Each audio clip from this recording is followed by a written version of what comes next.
For those of you watching on YouTube, hello and welcome back to our craziness of Humblewood. You might see that we have a couple more individuals.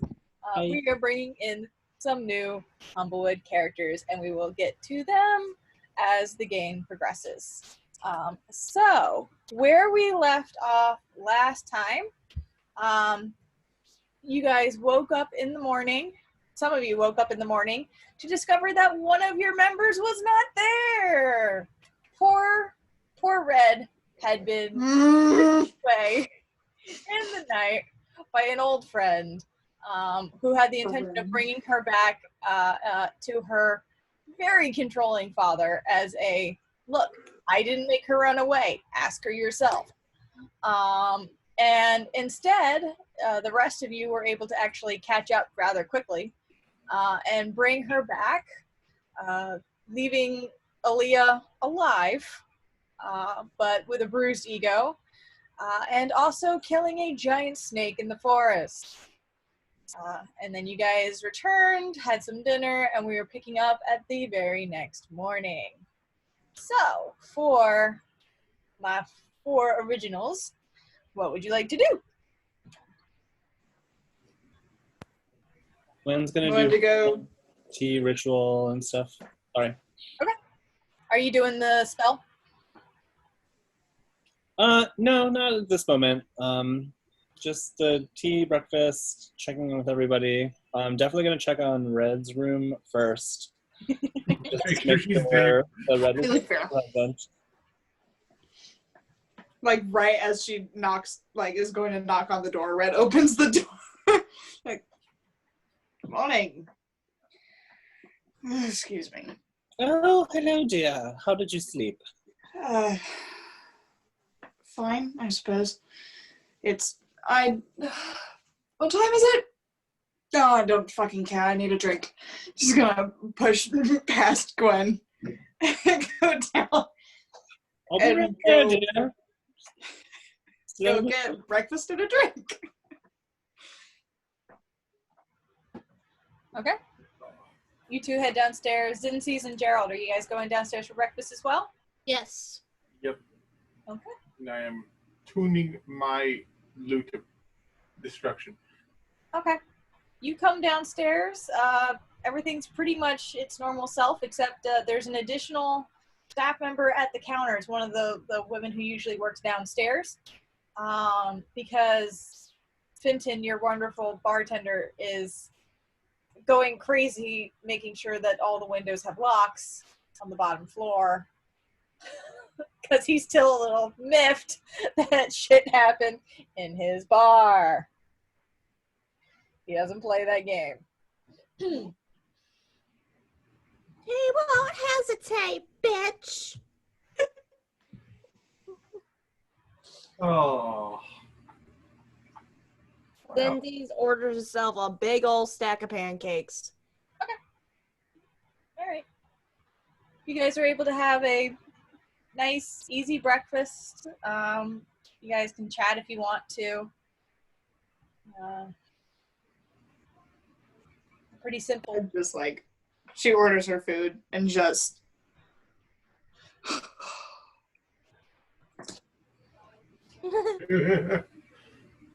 Did she just down her coffee? No, she downed her ale. Breakfast ale. Already. Like a 7 o'clock ale. Let me get you some whiskey, dear. I think it's gonna be that kind of morning for me as well. It's 7 in the morning. And It's 2020 somewhere. Fuck you, Brian. Son of a bitch. My mind first went from why are you running at 7 in the morning to why are you running? Why are you running? You're running on purpose? Running on purpose? 7 in the morning. Right. What are you running for? Yeah. We're chasing you? Oh shit, we're chasing them. Whose kid is that? Oh, it's my kid. Fine. Oh, it's my kid. Hey, get that in. This is not Just be mindful, dear. Oh. I get a little saucy if I drink in the morning. Oh, glad it's I the day can we see had that. yesterday. Glad it's the day we had yesterday. I'm not entirely going to blame you. Mitch, you laugh, but we've been dealing with this accent for weeks. What I'm hearing is Mrs. Doubtfire, and that's not an image I need in my fucking head. That is an image you need in your fucking head. I am all here for the Highland granny accent. I'm Mrs. all here You What's can fire? for it. Doubtfire, dear, Mrs. Doubtfire. Oh, I'm dear. trying to go between that and like Maggie Smith. Oh, there you go. You get 2 dollops of cream with your tea. You're gonna have to cream it. I'm so happy now. I'm not the We only have Scottish one. derailed. It's so good. Okay. We so have derailed so much, we put Thomas the Tank Engine out of commission. Red, we'll get some like eggs and bacon. It's been Good like shit. 5 minutes and we've already derailed. It's fine. It's Whatever that's new for us. Ding, ding, ding, ding, ding, ding, ding. Yep. It's worse when you hear that in Skyrim. Yeah. Oh God, no! Thomas, please. I've been good. Choo choo, motherfucker. Yeah, Zenzi's is already digging into her fucking like foot-tall stack of pancakes, which is horrifying because she herself is only 2 feet tall. Wow. She is a tiny squirrel with guns. Yeah, An understatement. One of them is a kind trumpet. of cow. One of the guns is a trumpet. literally. Yeah. He's got some steak and hash browns. No. Well, I hope everyone slept well. I'd say so. I tossed and turned a little, but it's because I was worried about you. You're too kind. Well, I slept much better after I got some help from the ladies down here fixing the puncture wounds. That snake was very rude. Quite rude. So I took his teeth. Not as rude as my friend. Oh. Not I mean, the friend he was.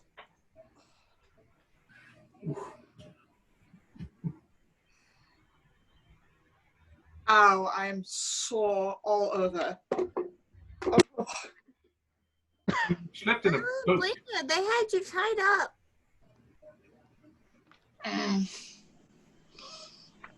Maybe you should lay back on the alcohol today. I'm sorry, say that again.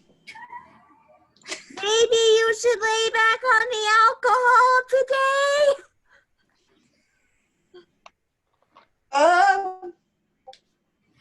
No.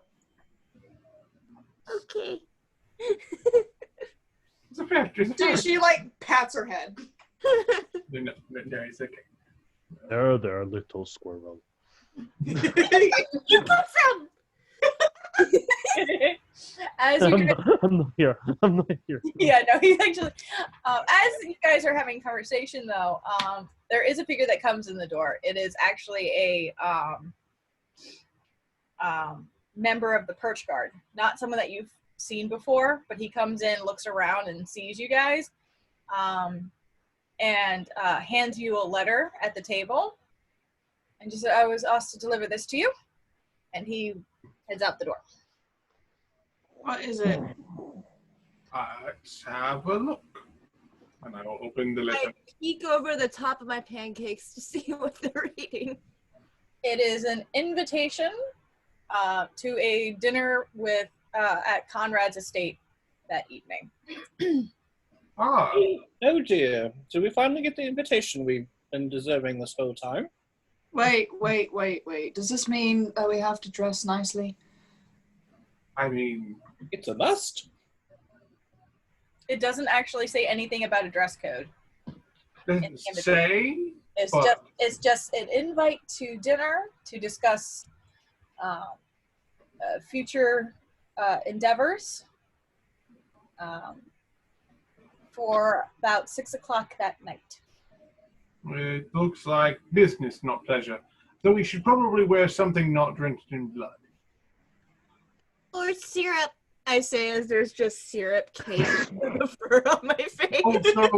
Also There's fair. a very concerned look from the woman at the counter before she brings over more syrup. Why is this squirrel my least favorite and most favorite character already? You can't have this much chaos. All you eat is pancakes. Here's the thing. Like, She's I'm sitting, good. I'm listening to this squirrel, and all I'm like is, it's like someone took my brain and made it a thing. Okay, here's what's fucked up. She's lawful good because she's a towns guard for her little village. Only reason she's chaotic is because she hangs out with Red. Hannah didn't Corrupt even queen. think there. Hannah was just like, In her conflicted feelings about Jerk because he used to be part of the Red coalition. has become the little devil on her shoulders, just like, do it. Give in to your impulses. Yeah. I'm here for it. Are you kidding? honestly, Look, what is it is really fun to Like, play what in Isla. the She is my fuck is bean. wrong I with love you? her to death, but man, when I could play a chaotic character, yes. Big Wig, how did you survive this long? What did you want to do this time? My rabbit picked up her bowl as if to inspect it in case looking wasn't good enough. I need to bury my head in this bowl to see if there's any food, and then flipped the bowl onto her head, then lobbed her head around, but still didn't get it off, and then just kind of resigned herself to, well, I have a hat now.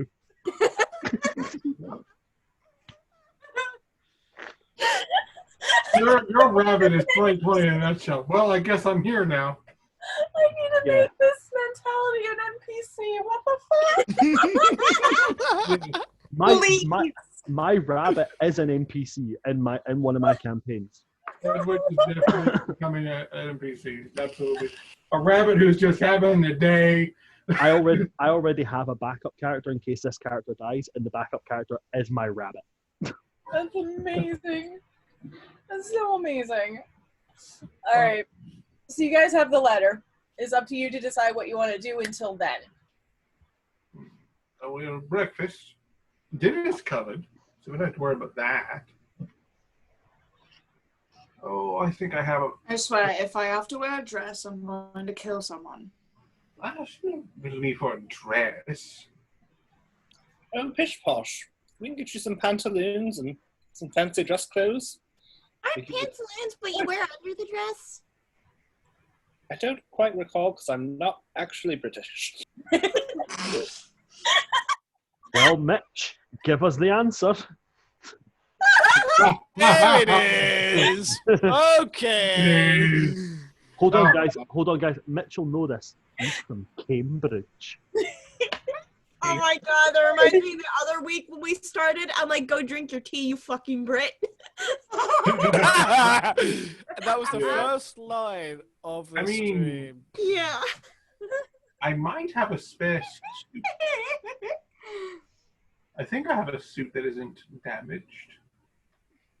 I think I saw a tailor somewhere around As long as gallivanting. I don't have to wear a dress, I'm fine. I can wear pants, I can wear a shirt, that's fine.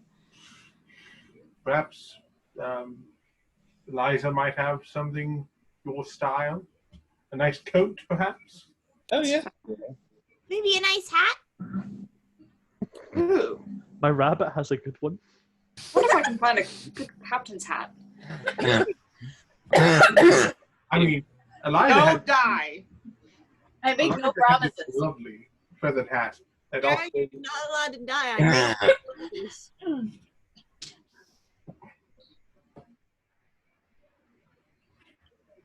think. fancy things. Yes. But it's also just good to check up on them. Every day. Every day until we are checking on her every day until we leave to make sure nothing catches on fire. Hopefully the kids haven't eaten through all their cupcakes in one day. Oh, Lord. Knowing them, they probably have.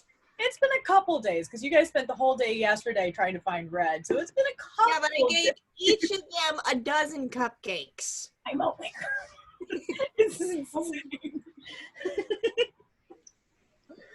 We also need to keep a little bit better eye on finances.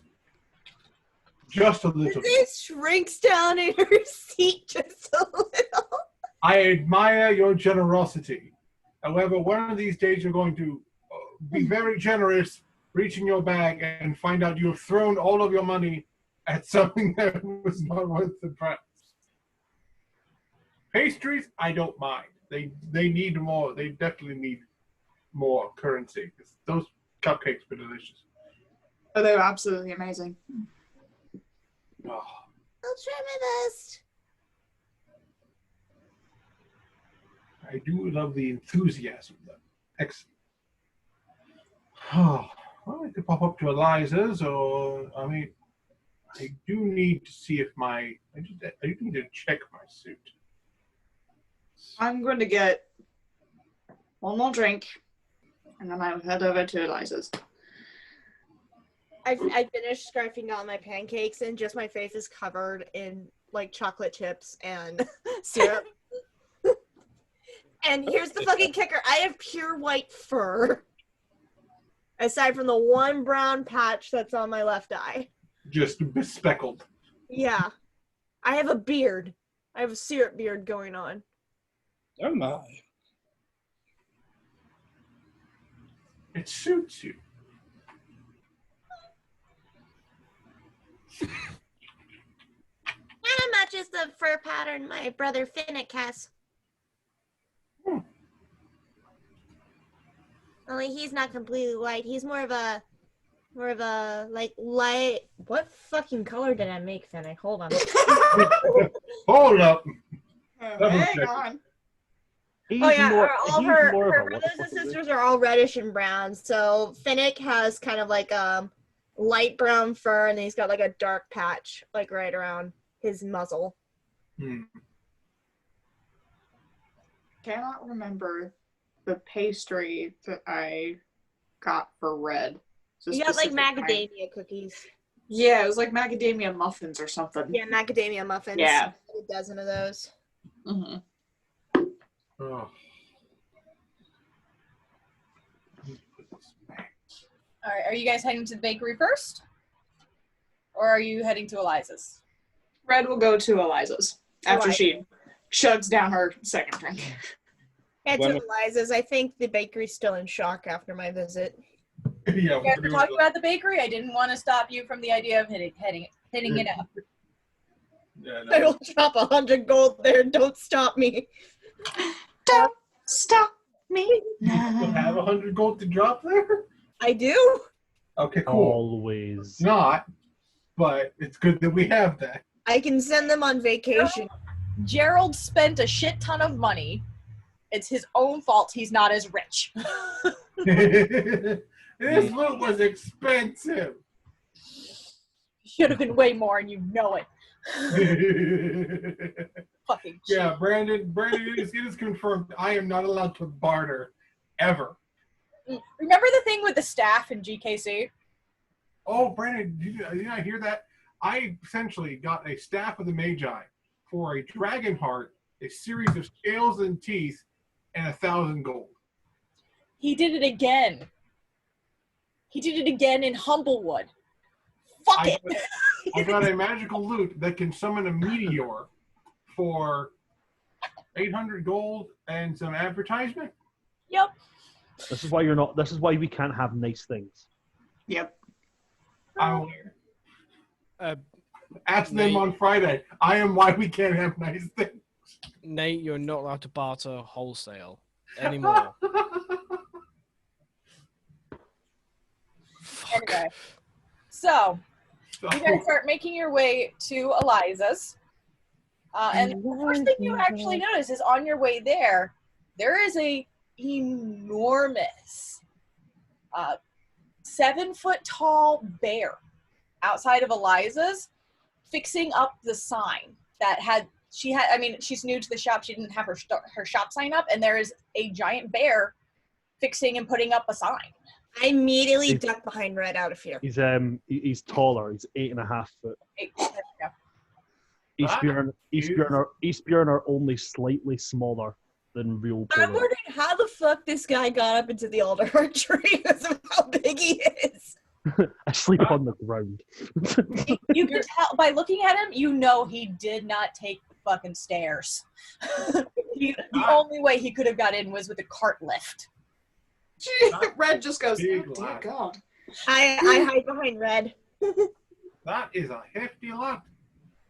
You're right. You do see while he's working there, you do see that Ramona is like helping him out a little bit. The little Gerbine girl is helping paint the lettering on the sign before he puts it in place and hangs the lettering and such. So it actually now has a sign that says Eliza's Emporium. Do you want to describe your character so our newbies can know what you look like? Shall indeed. So, before you, there stands, I actually read it wrong, he's 8 foot on the button. 8 foot on the button. He looks like your standard polar bear, except he has a slightly shaggier fur, to the point where he does have like a braided, like, sort of like chin beard thing, and braided like long strands of mane. He's wearing absolutely no armor. He has like a belt with a lot of like smithing and crafting tools. In fact, he has 3 sets of tools available to him. He has what seems to be like dyed fur in patterns on his arms and his chest, and he's got a big nasty ass like carved ropey scar down the right side of his face. It misses his eye, so he still has vision, but it's like pretty nasty. And he just seems like a really, really grumpy sod. Okay. Like you'd have to show him like picture proof of what a smile is. All right. As you turn around, you see so you've been hired by a little Illyrian, which are actually cat creatures,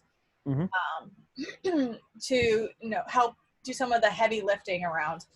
And it's weird because she's this cat who has earlier this morning had 4 different gerbines, which are mouse folk. Usually, these are basically they look like kangaroo mice. Yeah. Running around. 3 of them have gone off to school, and 1 of them is still lingering around. She seems to be the oldest. And she's been kind of helping show you, how Eliza really wants things while Eliza is running the shop inside. So as you're working with the oldest, whose name is Ramona ends up turning around and sees a group that you don't recognize and kind of waves. If we want to start with Gerald describing what your character looks like for Brandon and Mitch. Well, standing sort of somewhat center in the group is a strig, an owl. He is by the looks of him, he's a bit odd. He has a large, dark-colored feather hat that seems to kind of at first clash with his outfit, but then it seems to like just fit suddenly. He has a long, great big cloak that kind of goes around him and sort of covers his wings. The type of owl, he is a barred owl. So literally is a barred owl. And he has a very fancy short sword on his hip, very ornate. Seems relatively new for him. And a lute on his back that is sort of red in color with sort of steel plating there on the center and long strings that seems to give off a weird sort of aura. He seems chipper enough. And just kind of looking up at you with, that is a big lad. And yeah. Right. Zinzies, if you wanted to describe your squirrel. Hiding behind Red is a 2-foot tall squirrel gerbine. Pure white fur except for a dark brown patch of fur that encompasses her left eye. She wears studded leather armor. She's got a rapier, kind of like sheathed on her back, and she's got guns holstered to her side. One of them looks like a trumpet. And she's tiny. Tiny and currently hiding behind the fox. I'm a whole average Scandinavian taller than you.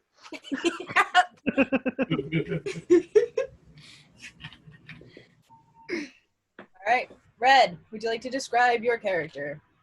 Yeah, so Red is a 5-foot tall vulpin or a fox. Really pretty red fur, and like the white tip of the tail. And she has really pretty honey colored eyes. A very pretty fox, considering pretty foxes. Considering beauty standards. As pretty as an anthropomorphized animal. Yes. Yeah. Yes. Yes. Disney's Robin Hood starts flashing in our heads. Yeah. So she has 2 rapiers on her hips, and she's very kind of like she's holding herself very strongly. But I mean, the drinks are helping too. So she kind of has this smug expression on her face, but she kind of carries herself with a confidence that a lot of people don't have. So Okay. As you guys approach, Ramona kind of waves to you guys and, oh, hey guys. Oh, we forgot one because he won't show up in the freaking screen ever. Would you like to describe your character? Our wonderful Gwen. Okay, so basically I'm very small. In fact, under height on my character sheet, I put short. I have a nice white belly and a dark brown back covered in tiny little quills. My black beady eyes are gentled by age, although my actual age isn't quite apparent. I'm adorned with baubles and jewelry and a nice little shawl that I keep around me just in case there's a brisk breeze. And you'll notice that I have a motherly / fierce aura to me. I will definitely be approaching you presently, though.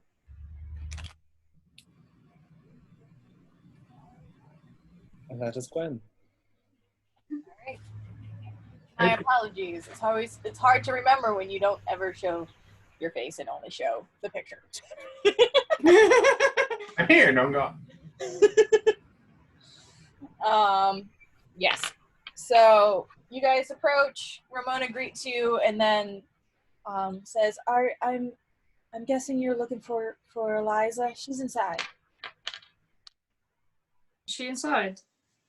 Yeah, we got a couple customers in today. She's talking to them. Oh, good to see you, dear. Who's your friend? Who's this very, very tall, very, very, very tall, gentle bear?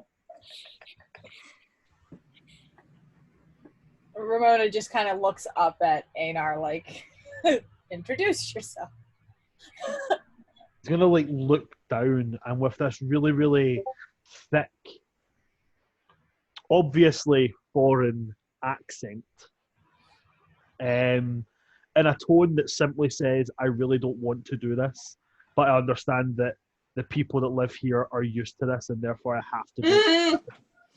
He's just going to look down and be like, If you want a cheesecake from me. No, thank you. Okay. he's going to look down and just be like, Einar. And then go back to straightening the sign. We'll continue this when you're done working. You seem busy. Yes. It looks very good. Whatever you're doing there is shipshape. Would you like a cup of tea? We don't drink tea. Whiskey then? We don't drink whiskey. So sweet. And all he does to that is pat his chest. I looked at it. I am so confused. It's all right, dear. It's all right. What can I get you to drink? He's just going to pat his belt where he's got like a water skin filled with water. Very well. All right. Well, let us know if you need any assistance. Gwen, No. No. Red like goes up to him, like stares like right up at him. She don't care how tall he is. She's like, he'll make the point of like, yeah. She'll just go, hi, I'm Red. Whatever. he looks confused at your outstretched paw, and he's just going to go, hello, I am white. No. That's the name. It's the name as well as the color. It's brilliant. Excellent. My name is Red. Oh, that is a strange name. Thank you. You're welcome. He's backs away from this situation. This is if a bird can have a shitting grin on his face, he's got it. Like, this is brilliant. If you need anything, let us know. Okay. She just slips into the store. He doesn't really know how to deal with other like things. He's just like, these are all so small. Why are the things that are small talking to me? Nobody talks to me. Why are they suddenly talking? Ramona, dear, if you need anything... We're going to campaign. We're going to talk to you. That's a sure way to get your party to lose a bear. Ramona, if you want something to drink, let me know, dear. Eliza, so good to see you. Oh, hi guys. So good to see you. Oh, Red, I'm glad to see you're still okay. That is really worried. Whenever she comes back. You've got some major Ursa outside, I see. Oh, yes. Einar, he was looking for work, so why not? I don't need help around here sometimes. I mean, there's some things that I just can't do myself. And, Oh dear. and she kind of points to him and goes, no step stools. Yeah, he's quite tall.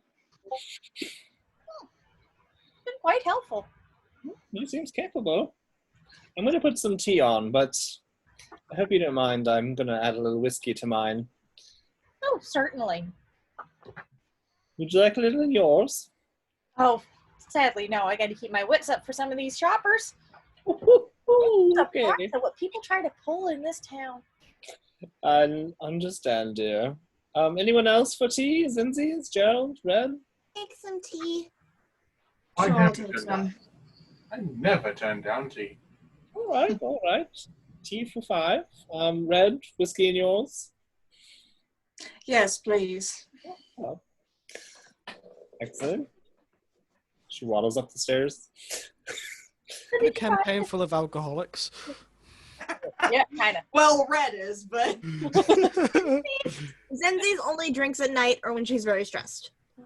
And this Gwen starting at 6 in the morning is kind of new. It is definitely a surreal experience to be the Scottish person in a campaign and the only one not having their character drink. We're having a sober barbarian. That is new. I'm a bar bear. I just now read that and I am very happy. That wasn't even the worst of it. I made Paige like plan to kill me. Puns in 5 minutes. There's only 4 days left till Friday. Only 4 days left till Friday. All right. Stop dying, or I'm gonna take the White Claw away. I'm sorry, I have asthma. I don't know what you want from me. I have asthma. got asthma. We've been very clear with our intentions. We want you to stop dying. You got eczema? I've had this. Got eczema? Listen, I've had this cough since I started teaching. Let's be honest. The teacher's curse. The damn children. Plague Love carries them. I love them. I really do. But when I taught daycare, it was a freaking. It's daycare plague. It's a thing. It's a. Yeah, it is. Carriers. Totally a thing. How's the reminder that this channel is not suitable for children? Fucking kids and their curiosity and need for attachment and emotional shit. Oh, but I love. Don't be fooled. Our furry animal characters are not for children. No. My squirrel wields guns. She's a bad influence. I'm pretty sure Einar's ate at least one. My squirrel is basically a medieval cop. And best friends with a pirate. Yeah. Yep. Just saying. Yep, an alcoholic pirate rogue who curses a lot more than she probably should. Basically, So a pirate. Yes. An alcoholic rogue who curses a lot. So a pirate. like She I wants said, to be a pirate. basically Judy and Nick from Zootopia. Yeah. Yes. I love it. I'm here for it. Yes, that is exactly the dynamic. All right, I so didn't even. Yeah, you're right. I didn't notice that before. Except Red is encouraging. Nick just discouraged Judy all the time. Yeah. Give me the book. You know you love me. do I know? Do I know that? Yes. Yes, I do. So as you guys pile into the store, you had walked away, Hannah, but Eliza asked how you were doing after everything that had happened. And, I'm fine. Holding up. Sore as fuck. But I'm fine. oh, I'm sure. Did you guys come here just for a visit, or are you looking for something? Well, we've been invited to one of the councilman's manors for dinner. Seems more business than anything, but we thought we might try and clean up a bit. Look presentable. Fresh clothes, then? Soap? You said clean up. She literally went, soap? And she pops her head up with the syrup still fucking caked on her face. Yeah, that would be, necessary. As you say soap, Einar's outside going, oh no, I'm not getting tricked into this shit again. You just hear a bear mumbling from outside. I got tricked into the bath. It is not happening again. How are we gonna bathe there or not? Just throw him in the river. Throw soap at him. He just like soaked you. Like we're gonna need a bigger river. It's like in Beauty and the Beast. It's like, voila, how do you look? Stupid.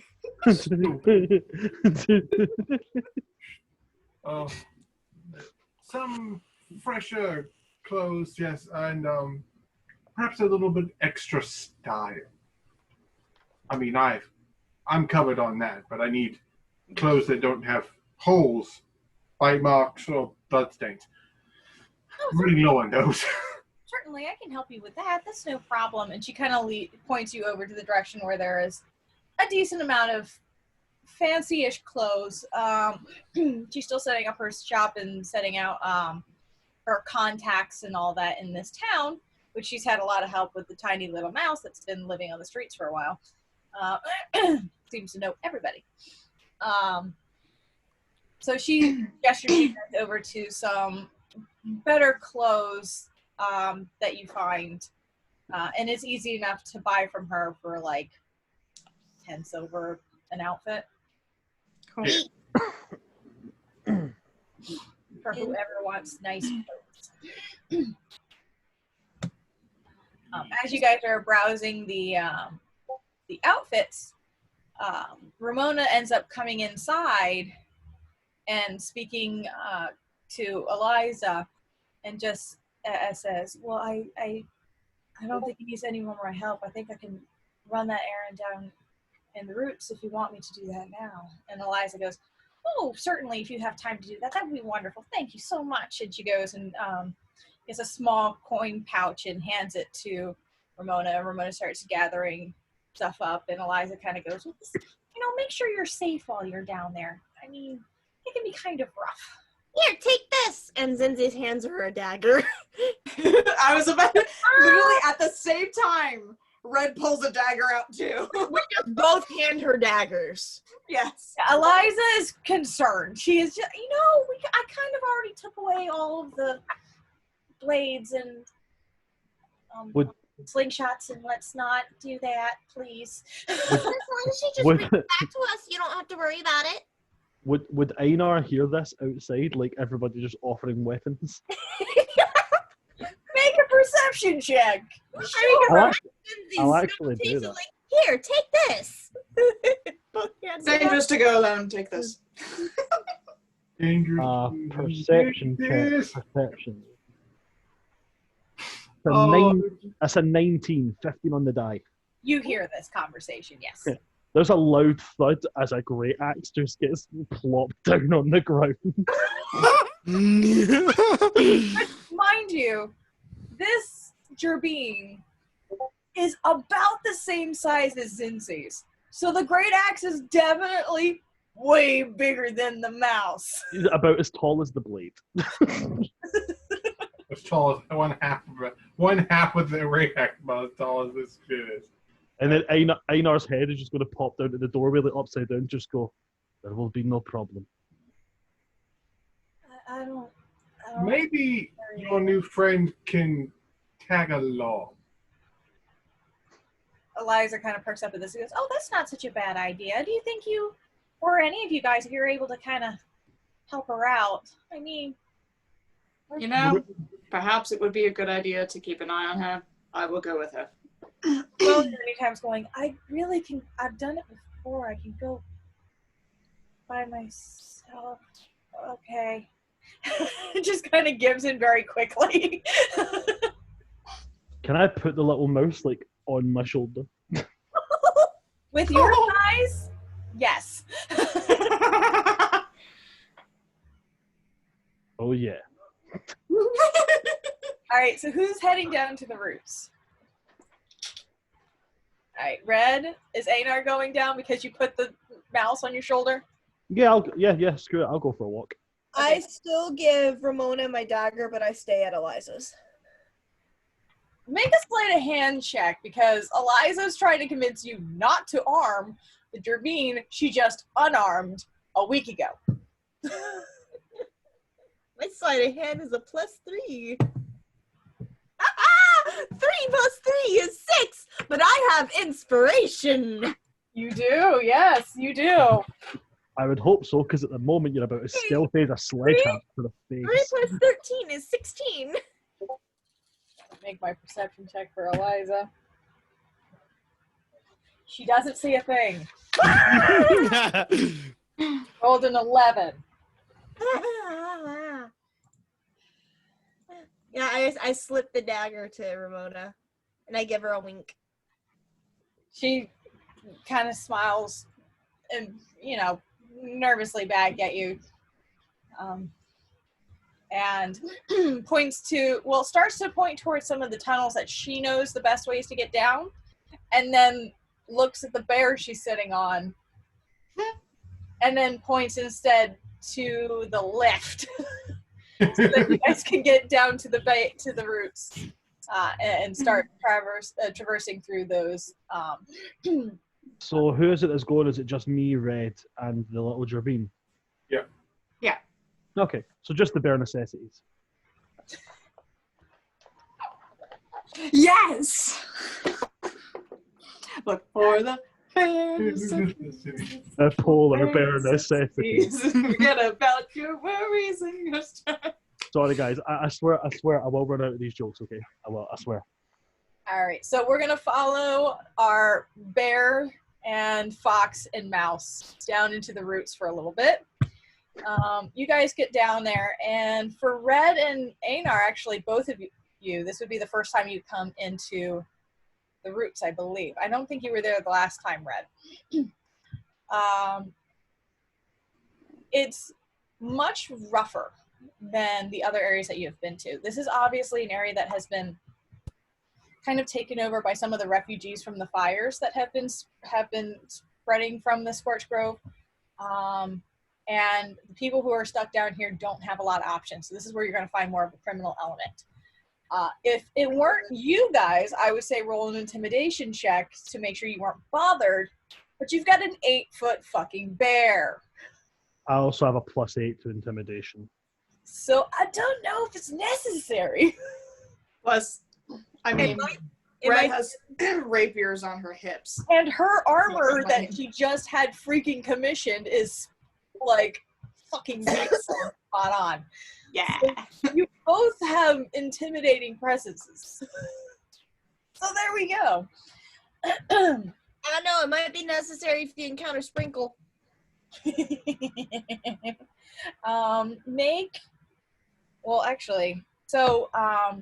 As you guys reach down into the roots, Ramona will actually hop down off of Einar's shoulder and start kind of making her way through some of the alleys and street shops to get to her destination. And she ends up outside of a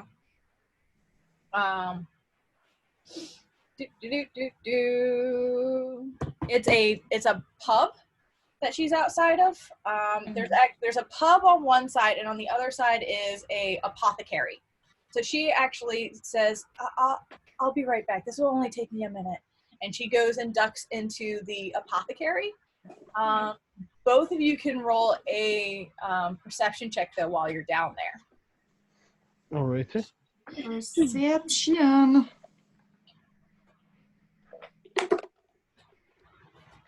That is a 9.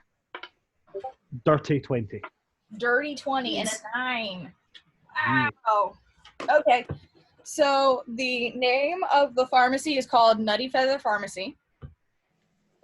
And the name of the pub is called the Deranged Badger Pub. And strangely, hanging on the pub sign is just like this little scrap of purple fabric. You can't see that, Red, because you're still a little bit, you're keeping an eye out on your surroundings. Like, you're able to easily see. Make sure she's okay. That piece of fabric that's been tied around and is hanging off the chain of the sign.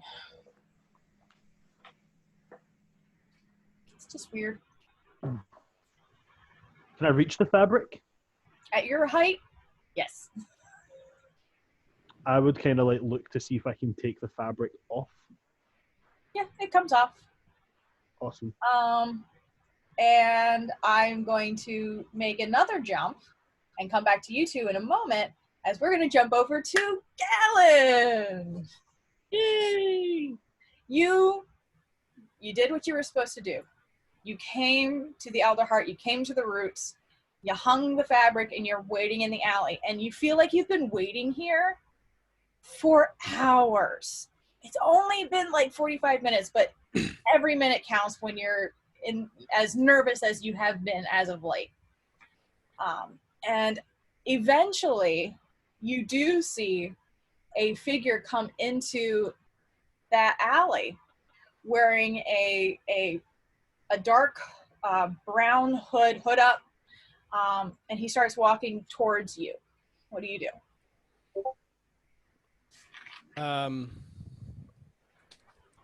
Galen will just kind of look towards, and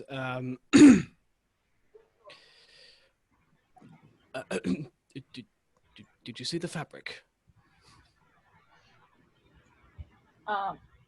This individual pulls his hood back a little bit, and you see a Corvum like yourself, but older, and holds himself a little bit. He holds himself with a sense of he protects himself, but he also has a little bit of a sense of dignity. And he comes into the alley and he looks at you and kind of shows you, like, he flicks at his cloak so you can see the purple lining on the inside, and says, I must say, I'm not quite used to having someone I don't know sent my direction. Yes, I like to keep myself not known. Any particular reason? The less you know, the better, my dear friend. I don't know about that. Stories tend to be a trade of mine. Let's just say there are certain individuals that I would best avoid. Many people find themselves in a situation like that, Galen.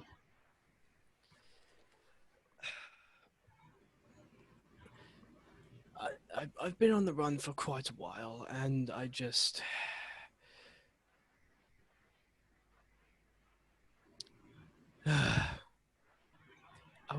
like to keep myself moving and keep myself hidden, obviously. So, is the haven nearby? Well, in a way. Certainly I can help you keep out of certain eyes. I'm also looking for those who might be able to help me. Any chance you can help with that? But of course, you know, that's a fair payment. Make I want to say, just make a perception check on this individual. Okay. I'm sorry. All I hear is Darren, and I'm like, why is he a fucking crow?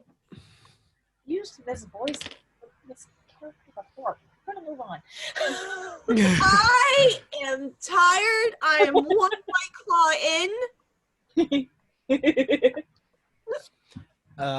12. 12? All right. As he's talking to you, he's kind of got a little bit, it's a perception check I had you do, right? Yes. He's kind of got a little bit of a smirk on his face, kind of. You don't really, he's hard to read. He's hard to understand.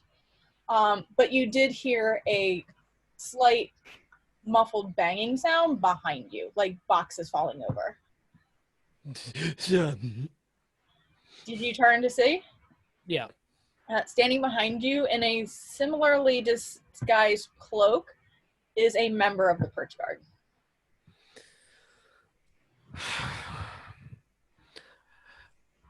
My dear man, I thought we had an understanding. I feel slightly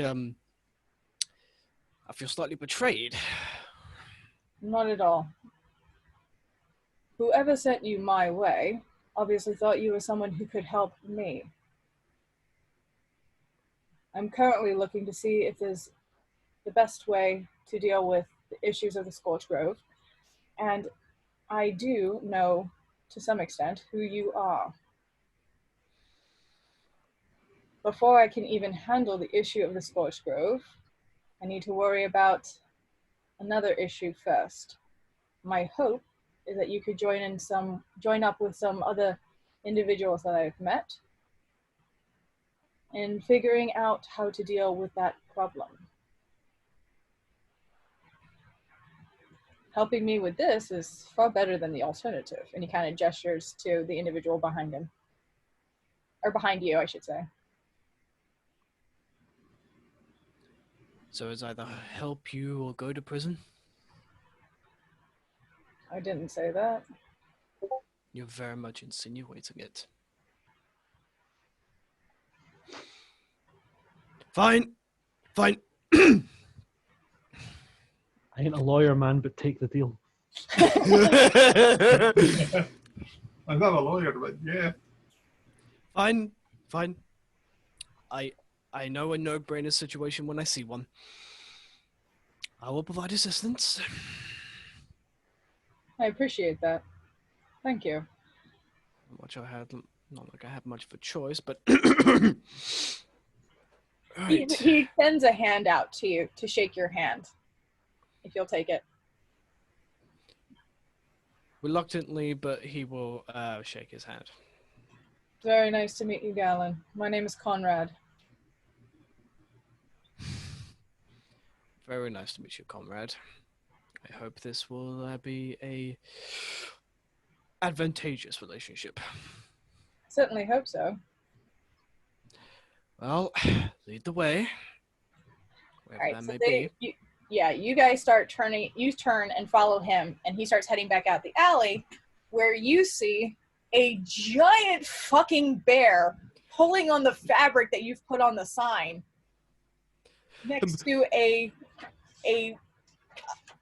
very well-dressed fox.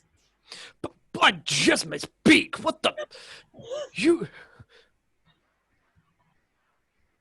Red Hello? just from behind, Anar just goes, Red, you see Conrad come out of the alleyway with his hood down, followed by. Do you want to describe your character?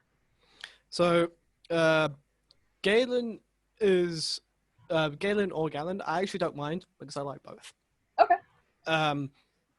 So Galen is an interesting core of them. While most of them are crows and blackbirds, Galen has more of a raven shape to him. Which I did look this up. They are possible, however, they are rare.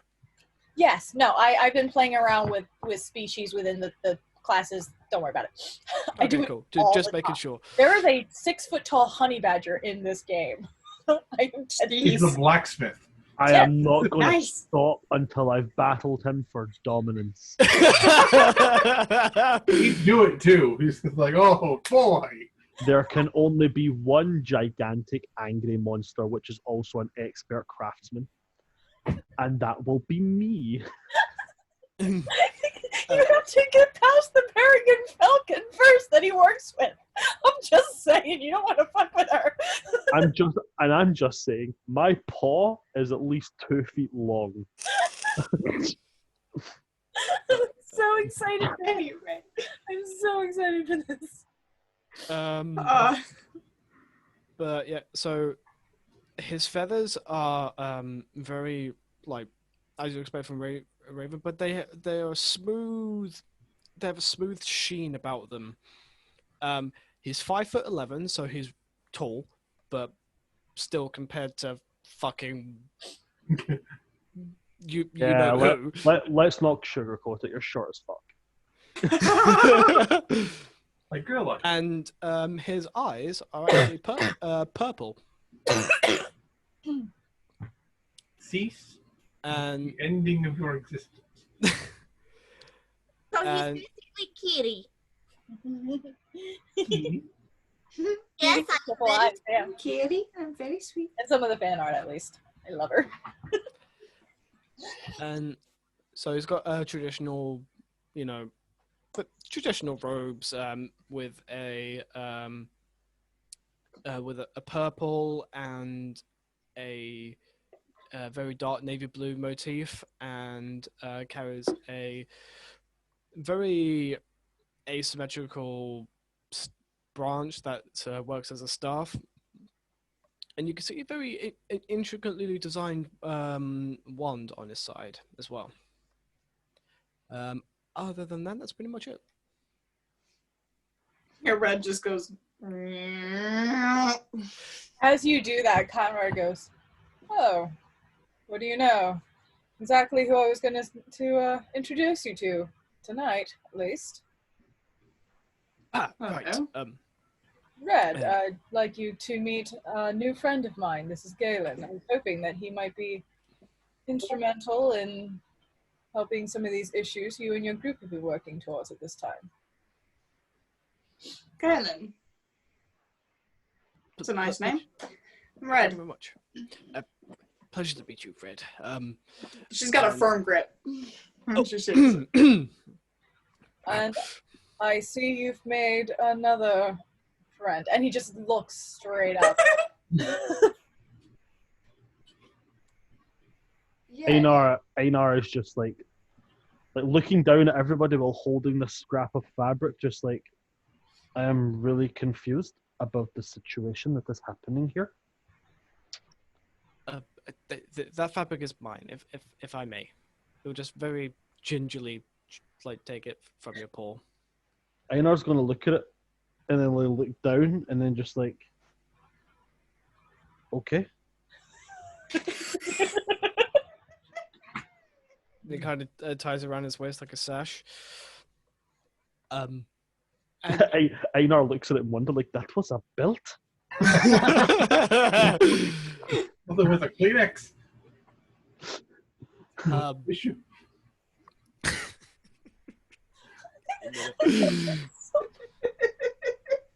What it was tissue.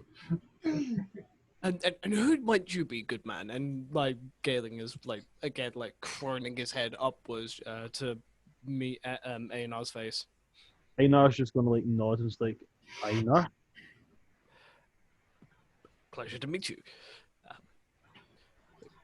Nice to meet you. Are you joining up with this group of adventurers here? He's gonna kind of look at them and then be like, I don't know. The little mouse was coming here to deliver something, and then she was on my shoulder, and then she wasn't, and then I was standing here, and then I saw the fabric, and then I took the fabric, and then the Birdman said he wanted the fabric back. I know exactly who inspired this fucking character. I fucking love Brandon.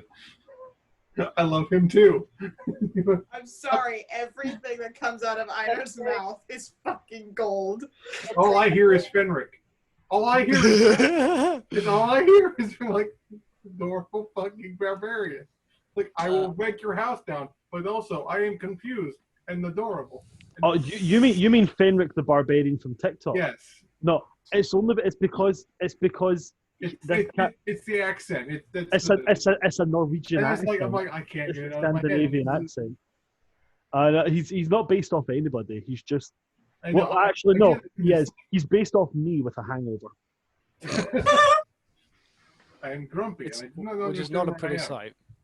Not a pretty sight at all, man. It's not. But Eastbjorn, they're bound by a code where they do not lie. It is culturally and spiritually impossible for him to lie. So when he's asked things, he tends to go a long way in giving the truth. So that's why he's literally detailing everything he's done before he gets to what he was explaining.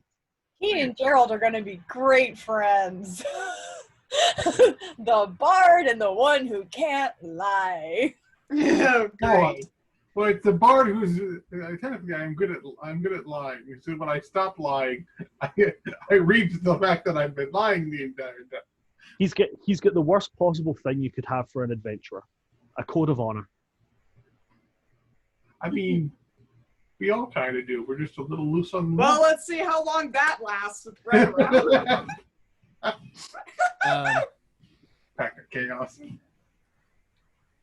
But yeah, Galen will look to Conrad. I assume that I'll be meeting the rest of our wandering troop, as it were, soon. Well, you might as well meet them now, Red, if you don't mind introducing Galen to your group for a short time. Sure Or thing. we can, of course, meet together tonight over dinner. Up to you. That's fine with me. We're just waiting for a little Jervine friend to come back. And then we can... It's about this time that Ramona actually comes out of the shop with a little satchel, and you can hear the clinking of different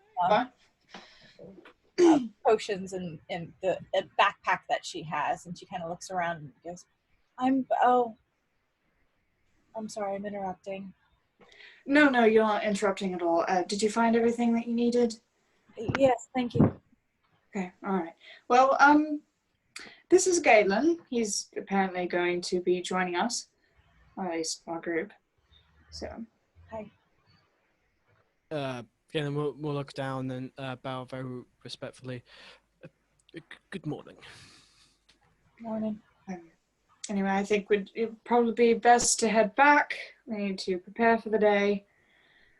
And I know that I need to get...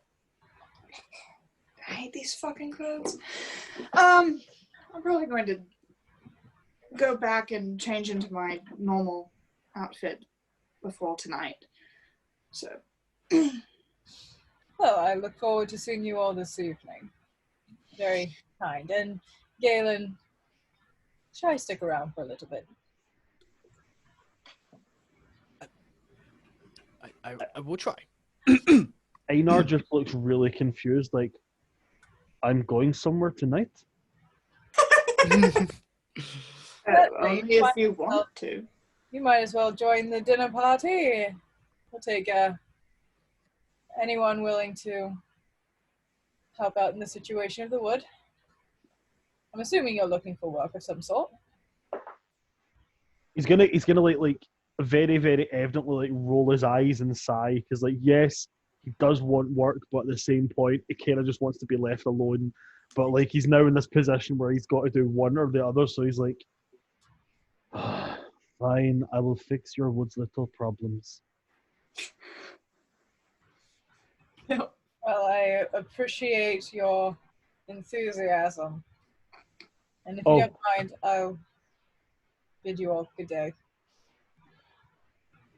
He's going to look after him and go, I think there might be something wrong with his hearing. There was no enthusiasm whatsoever.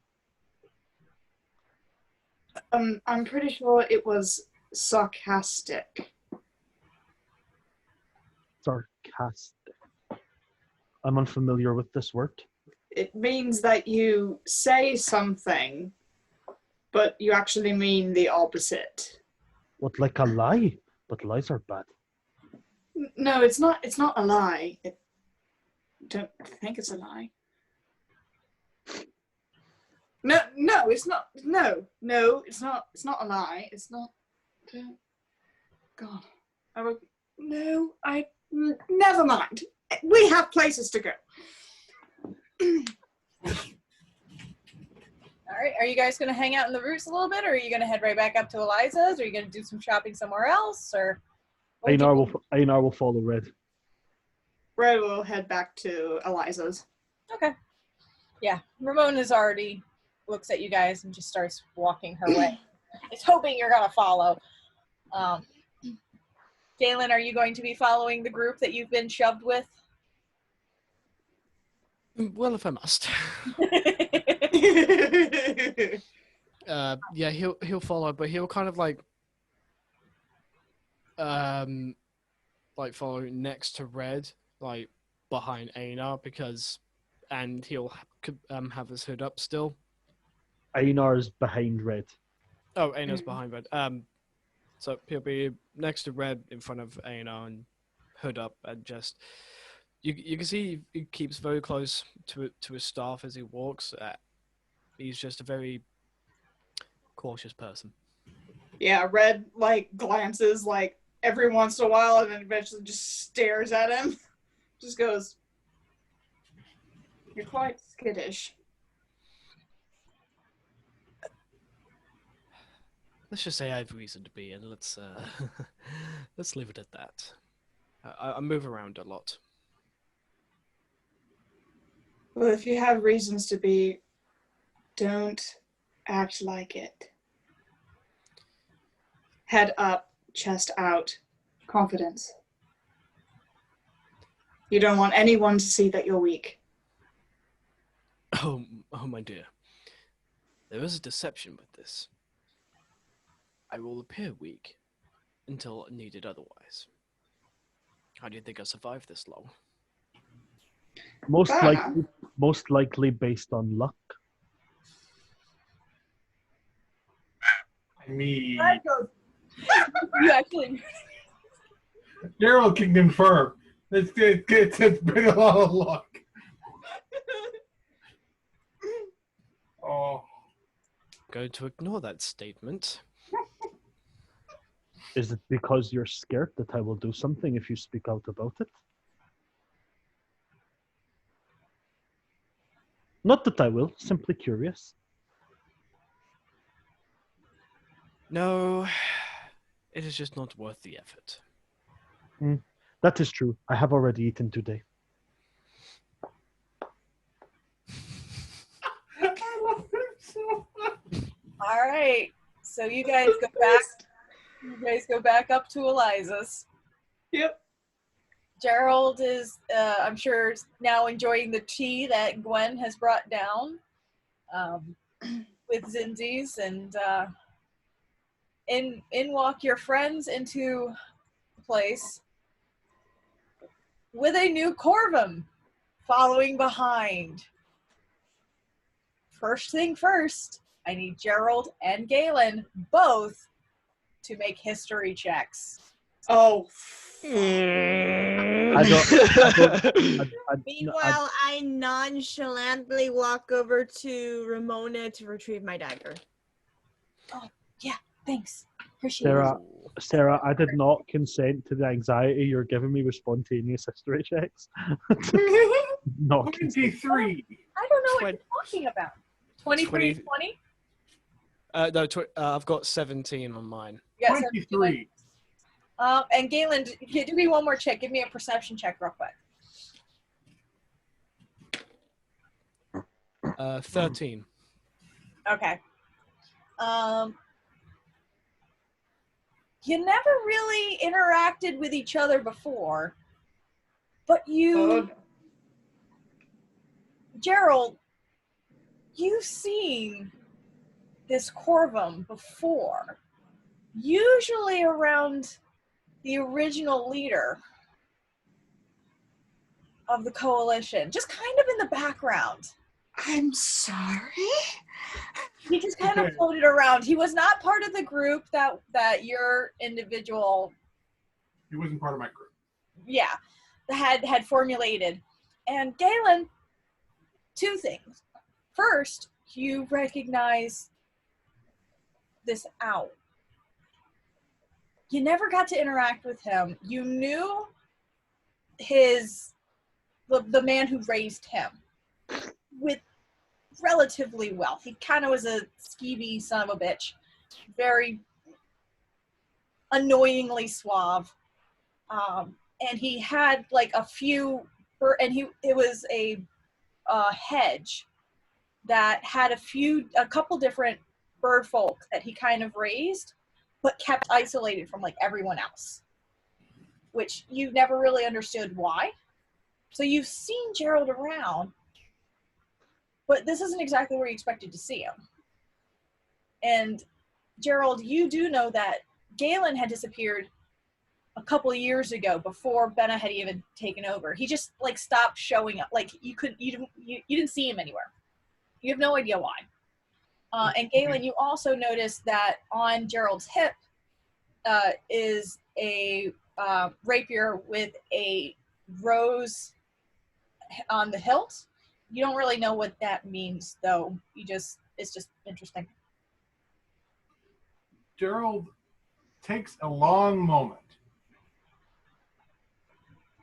He looks at him he takes off his hat, which undoes the illusion. So now he's back in his pale feathers, which is how Galen would have recognized him. Right, fully, yes. He sets down his tea, gets up. Fucking bastard. How the It just fuck goes- are you not dead? Red just looks between them. Oh, fuck no. Fuck this. No. With Red. She leaves. Then leave with her. Einar is going to like crouch down and be like, "Oh, they're about to do a flighting. I will have the winner." Oh, God. He goes over to him and just kind of places his hands on his shoulders. Gerald, is it? It's They been know. a while, my good man. He kind of looks at his face. They know about me that. I fessed up. Sorry, repeat that. They know about me that. I came clean to them. Right. Well, I'm glad that you came clean to them. I just met them, so I will. That's a fair shout. Granted, I think I saw you again while I was touring. I saw some column skulking about while I was playing on the street down in the southern regions. Not sure if it was you. You do the skulking bit. Well, it's how I've stayed alive. I stayed alive by being boisterous, but never staying in the same place for too long. I've been here for a whole a week, almost two. Madness. Well, I have adopted moving around quite a bit myself, and it's gotten me this far. And I met with Conrad.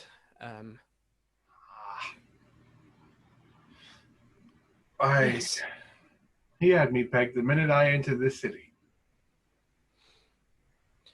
Likewise, nothing gets by him, does it? I mean, he wouldn't be very good at his job if it did. This is true. You, by the way, you have no idea what his job is, Galen. He never introduced him with his job. He just was a guy you were supposed to meet. I'm literally just going along. Yeah. To Oh yeah, kind of- yeah. I'm saying this. Just the Like in my head, I'm like, what the fuck does he do now? Yeah, I really can't wait for you to figure it out. It's gonna be great. Yeah. He's kind of pats him on the shoulder and kind of motions over to the table. Don't mind them. Granted, I've only added myself to them a couple of days ago, and then one of them got kidnapped, and we went and found her. I helped kill the giant snake. It's been an eventful couple of days, so give them time. You'll find they're a fine group of people. One of them is this lovely lady here. Is this Gwen? I was wondering when you were going to introduce us, dear. Pleasure to meet you, Gwen. My name is Galen, and yes. And I'm sure she puts out her little paw for you to shake. Can I make an inside check to see how drunk this bitch is? Sure. Are you? Well, Red didn't drink her tea, and I had one this morning, and then one this afternoon, so... Hold on, I think I might actually, because he's near me, he might actually get something for that. Oh, because of your thing? Your class? Technically, I see him as an ally, so because of my race, he'll get advantage on his insight check. That's 17. Gwen is very friendly. She's a friendly lady. Charmed, my dear. And where did Red and that little... They took a Sure. walk. No. I hope that we will They've- continue... Red was snatched up by an old friend of hers. We know a fair bit about that. But we got her back. She's still recovering from that. And Zinzi's is still, I imagine, slightly debating whether or not to shoot me. Something tells me I might be next on that list. Well, just keep your nose clean, and if they ask about it, I know it's been our modus operandi since departing. Do not lie to them. It does not go over well. He's right, dear. Would you like some tea? It comes with and without whiskey. Either way, delicious. I'll take tea without whiskey. All right, I dear. don't drink. He waddles back up the stairs to make even more tea. As this is happening, also sitting at the table is a small cat woman, a little bit taller than Gwen is, but she's just been sitting there with her tea this whole time, just staring. Gerald, just like my deepest apologies. This is Eliza. She has been. We assisted her just outside of Meadowfen, and we have been assisting each other tremendously since departing together. If you want a fancy item to find, she's your girl to find. Lindsay's, dear! Are you sure you don't want any whiskey? I'm not in the building. Oh. Yeah, they took a walk outside. Yeah. Okay. Eliza will hold her hand out to you very kindly, very sweetly. A pleasure, dear. And as you go to shake it, she just goes, "Just don't steal anything."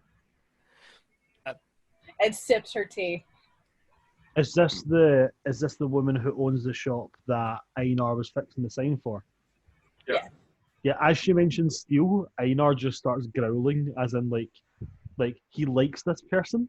So like, yeah, don't steal. So like he'll kind of like his Galen's feathers kind of ruffle just a little bit, like out of fear, just go. I don't know if any of you guys have ever heard a bear growl, but it is terrifying. It's terrifying. Legitimately. Yep. Something really scary about it. Gerald Tate just kind of turned on. No one's stealing nothing. We're all good. We're friends. But you got back some things that someone tried to steal from her. It's great. I picture Einar sitting inside this place is like this. Yeah, I mean, this is a big. So the getting in the door was tough, but once you got in, you can actually stand pretty clearly because it's a 2-story interior. But right, okay. instead of having the second floor cover the whole thing, the second floor is basically like a balcony up top, and that's where they live. Oh, it's a mezzanine. Yes. Okay. Gerald will pop back his hat on, which will once again alter his feathering colors. Oof. So in a loaded few days, and now we have a dinner date with old Conrad. That's exciting. Oh dear, we have to go shopping still to get some clothes. You already did that at Eliza's. Oh, That's how drunk Gwendolyn is.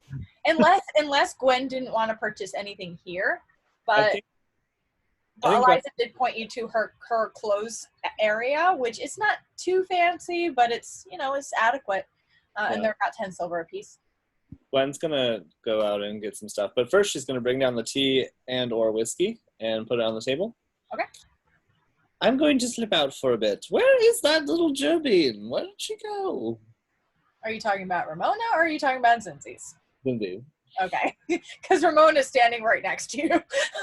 Red departed. What you dear? Here, I brought you some lighter tea.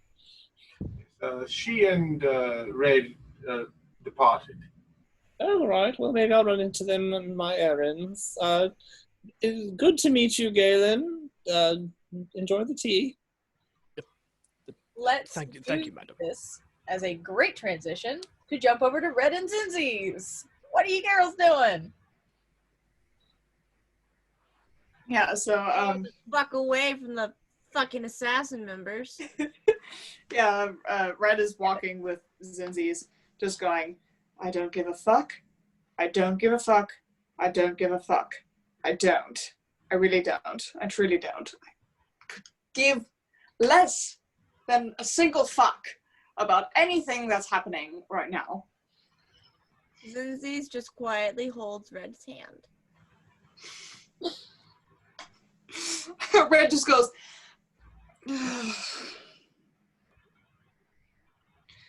you're too kind, you know that. I know. And you're adorable. If white fur could turn red from blushing. You can see the little bit of pink from the skin coming through. Yeah. How many of these coalition people are we gonna have to keep running into? I don't know. And I really hope that we don't have to ever. However, seeing as the nature of things and how our adventures have been going, I highly doubt that this will be the last time. Well, shit. Yeah. But hopefully, if we stick together, we'll be all right. Hopefully. If that raven pulls anything fishy, he's gonna meet the end of this trumpet. And I hold up. Which, by the way, have you done anything to reload that this morning? Oh, hold on. We're in the middle of the street. My mind just started playing Aristocat. Yeah. My mind literally just started playing Aristocats. Everybody wants to be a cat. Yeah. Tomorrow morning, I'm gonna play "Love and Rose" by Louis Armstrong.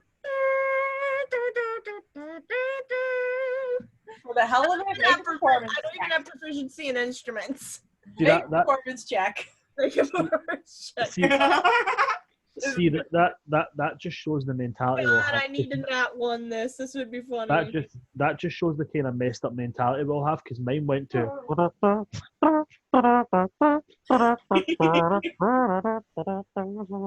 11. 11? Yeah, it starts off a little rocky, but it's pretty good. Good rendition.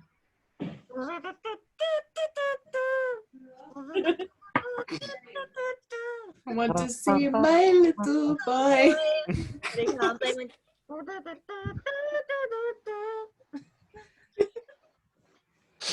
I know, I'm 30 rounds for the day. Red will just go, are you done yet? Sorry. You're alright. That red weasel guy said that I need to play it to reload it every day. Do you think they're done talking about all that crap? Not sure. I mean, Eliza appears to still be intact. Looks like it. Seems like it's fine. So. Probably about this point that you see Gwen come out of the building, if you guys are watching it actively. Does she look like she's staggering drunk? She's only a couple cups in. There's nothing funnier than a drunk hedgehog. The things that you say when you play Have you seen the video of the drunk squirrel? Oh god. Don't send that to me. Listen, I was a conservational zoologist. It was regularly cheaper and more advisable to treat animals by filtering raw alcohol into their system. I've seen almost every animal possible drunk. That's amazing. Also, the funniest thing you'll ever see in your life is a drunk badger. Here we go. Poor squirrel got drunk off of eating fermented crab apples. I've seen this.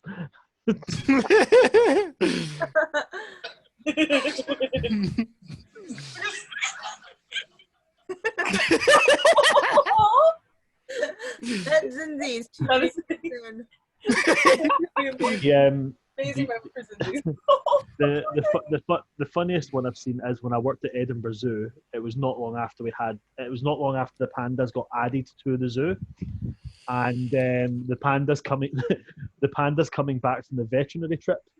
One of them woke up earlier than expected, and there's nothing funnier than watching a high panda. This panda literally just. The pandas usually do one thing, right? They would sit there with the bamboo, like a pile of bamboo, and just. Yeah. But this panda just sat there. It was like it was having an existential crisis. Like, I'm a bear, and I'm supposed to eat meat, but I'm too lazy to hunt, so I have to eat bamboo. The worst fucking part is they're not technically bears, they're very large marsupials. Yeah, it's fucking great. Oh, it's amazing. It's like the videos of the dogs that got into their owners' edibles. Oh, Wait, that's not even funny. I thought I killed my dog. Because he got into something he shouldn't have. Right. So because of my religion, I have legal credence, and because I'm a priest of my religion, I have legal credence to have shrooms for certain celebrations during the year. And my dog got to them. Oh no! There's nothing funny. You know how that thing that dogs do when they're dreaming, where they run while they're on their side? Picture it doing that, but awake. Oh no! I mean, granted, the only drugs my dog has ever gotten into was for reasons. My mom had just refilled her estrogen prescription, and my dog Ginger, who is a female, ate the entire bottle of estrogen. Oh no! My God, I can just. Granted, we got her to the vet. She barbed most of it up, but she didn't really have any side effects. She didn't really have any side effects except a shit-eating grin my mother wanted to smack off her head. I could just picture you one day turning around and like shouting your dog like, "Come here!" and the dog appearing, crying. You're like, "What's wrong?" It's like, it's not what you said. It's just how you said it. Yeah, the dog was particularly the thing about Ginger is that she does shit like that. She is heterochromia, and she's a shepherd mix. So when she like sits there, she has this goofy fucking smile on her face, and she's like, "I want to be angry, but you're too goddamn cute." And the worst thing is that you fucking know it. I don't think my rabbit needs drugs. My rabbit was born a crack addict. Yes. I think your rabbit. Yes, I'm talking about you, Bigwig. I'm talking about you. I think your rabbit occasionally has an existential crisis. Don't you thump at me. I will turn you. I've killed at least 90 of your relatives. I will not stop at you. I will turn you into a fucking hat. I'll get you, and it'll look like a bloody accident. I swear to fuck, mate, she'll get fucking stabbed. She'll get fucking done. Back to not killing animals and playing animals. Yes. Yes. I mean, you can play animals and still want to kill animals. Animals. So Red and Lindsay's, you watch Gwen come out of Eliza's Emporium. Gwen, are you guys nearby, or are you like kind of? I think it was like a block down. All right. So I mean, probably no need for a perception check to find them if they're just standing there. I mean, it's getting closer to the afternoon now, so it's getting more crowded in the streets. But they're not far enough away for it to really matter. And bright white squirrel, bright red fox.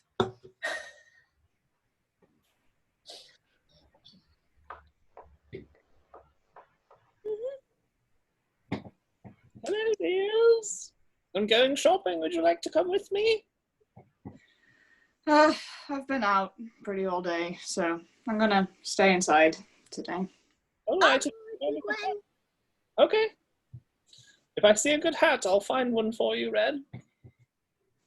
Thank you. Please keep an eye out. If you find any fancy captain's hats, please let me know. With a big fuck off feather. I mean, if she has to, there are two bird folk in the party. She's like, hold on, yoink. Ah! I will craft you the finest of hats from steel. From steel. Gerald and Gallon wake up with no tail feathers.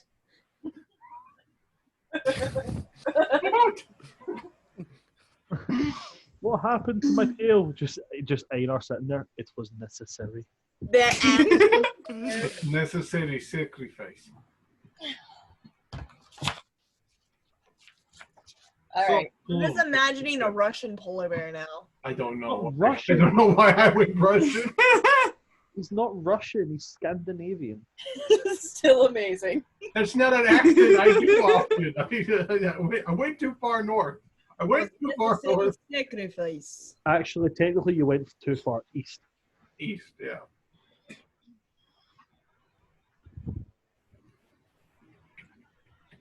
But if you ask a Russian, it didn't go far enough. Great hit. In Russia, you do not play bear. Bear play you. No. In Russia, you do not find Waldo. Waldo find you. I'll find you. And make you disappear. In Soviet Russia, you do not play where is Waldo. Waldo is KGB agent. We know where he is all time. This is what gets the fucking video taken. Oh, please, no.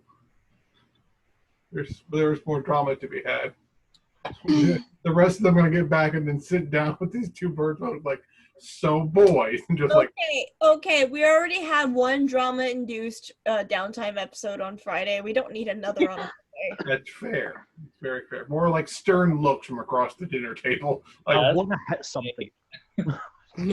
Red will go inside. You should totally not let Einar know about the fight club below the tavern.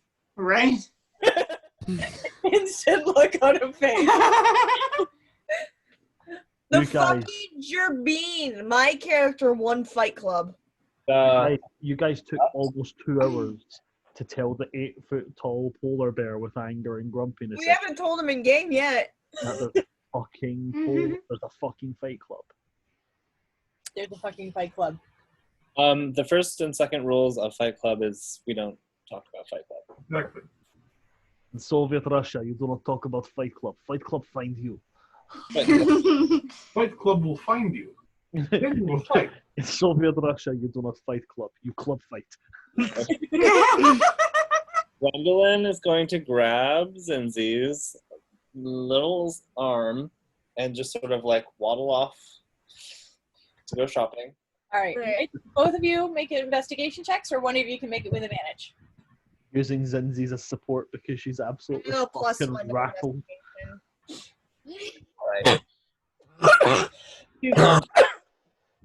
I assume die. he's smarter than me, so Gwen, just take advantage.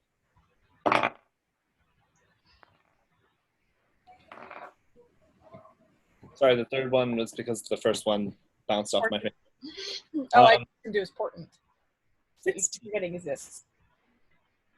I have it, actually. I remembered this time. 16 for investigation. Oh, yeah. You're walking through the Canopy Market, trying to find something that would help you get a nice dress for this dinner party. And as you're walking, you do eventually find a shop called Sew and Tell. Love it. I'm fucking done with the pun. I know, man. These puns are getting bad. In my defense, I found said pun on a name generator, and I just ran with it because it was fucking amazing. I These puns are getting grisly. I think I just need a shawl or something, but would you like something a little more formal than these? Maybe just a nice shirt and some pants. Oh, that sounds lovely. You should probably find a hat for Red as well. Excuse me, Miss and or Mister? Hello? All right, so you walk into the store, and there are racks of nice traveling cloaks on one side, and a wall with different types of hats on the other side, and it's very much Macy's in here. Just like medieval Macy's.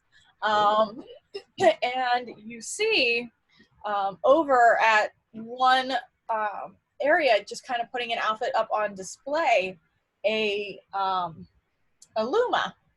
It looks an awful lot like one of the pigeons you might find in New York City. So, like, kind of creepy. Is his name Nicky and he talks with his hands? No, actually. This is a woman. Is her name Nicky and she talks with her hands? So you get her attention. Hello, I'm so sorry to bother you. We have dinner with one of the members of the council this evening. I was wondering if you could help us find something suitable. Oh, certainly. You've come to the right place. Welcome to my shop. Oh dear, I just love you so much. Gwendolyn Brythorn, pleasure to meet you. This is my associate Zinzi's, and we are on a tight schedule, so... I'm Adaya. It's so nice to meet you. Hold on. What is the name? Adaya. I'm going to write this one down, so I'm not like that person over there. Whose name, again, I already forgot. The bartender. What's the bartender's name, Brian? What's the bartender's name? What?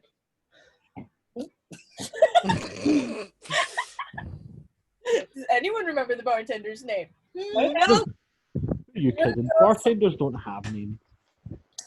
I have so many campaigns, I can't keep track of my notes.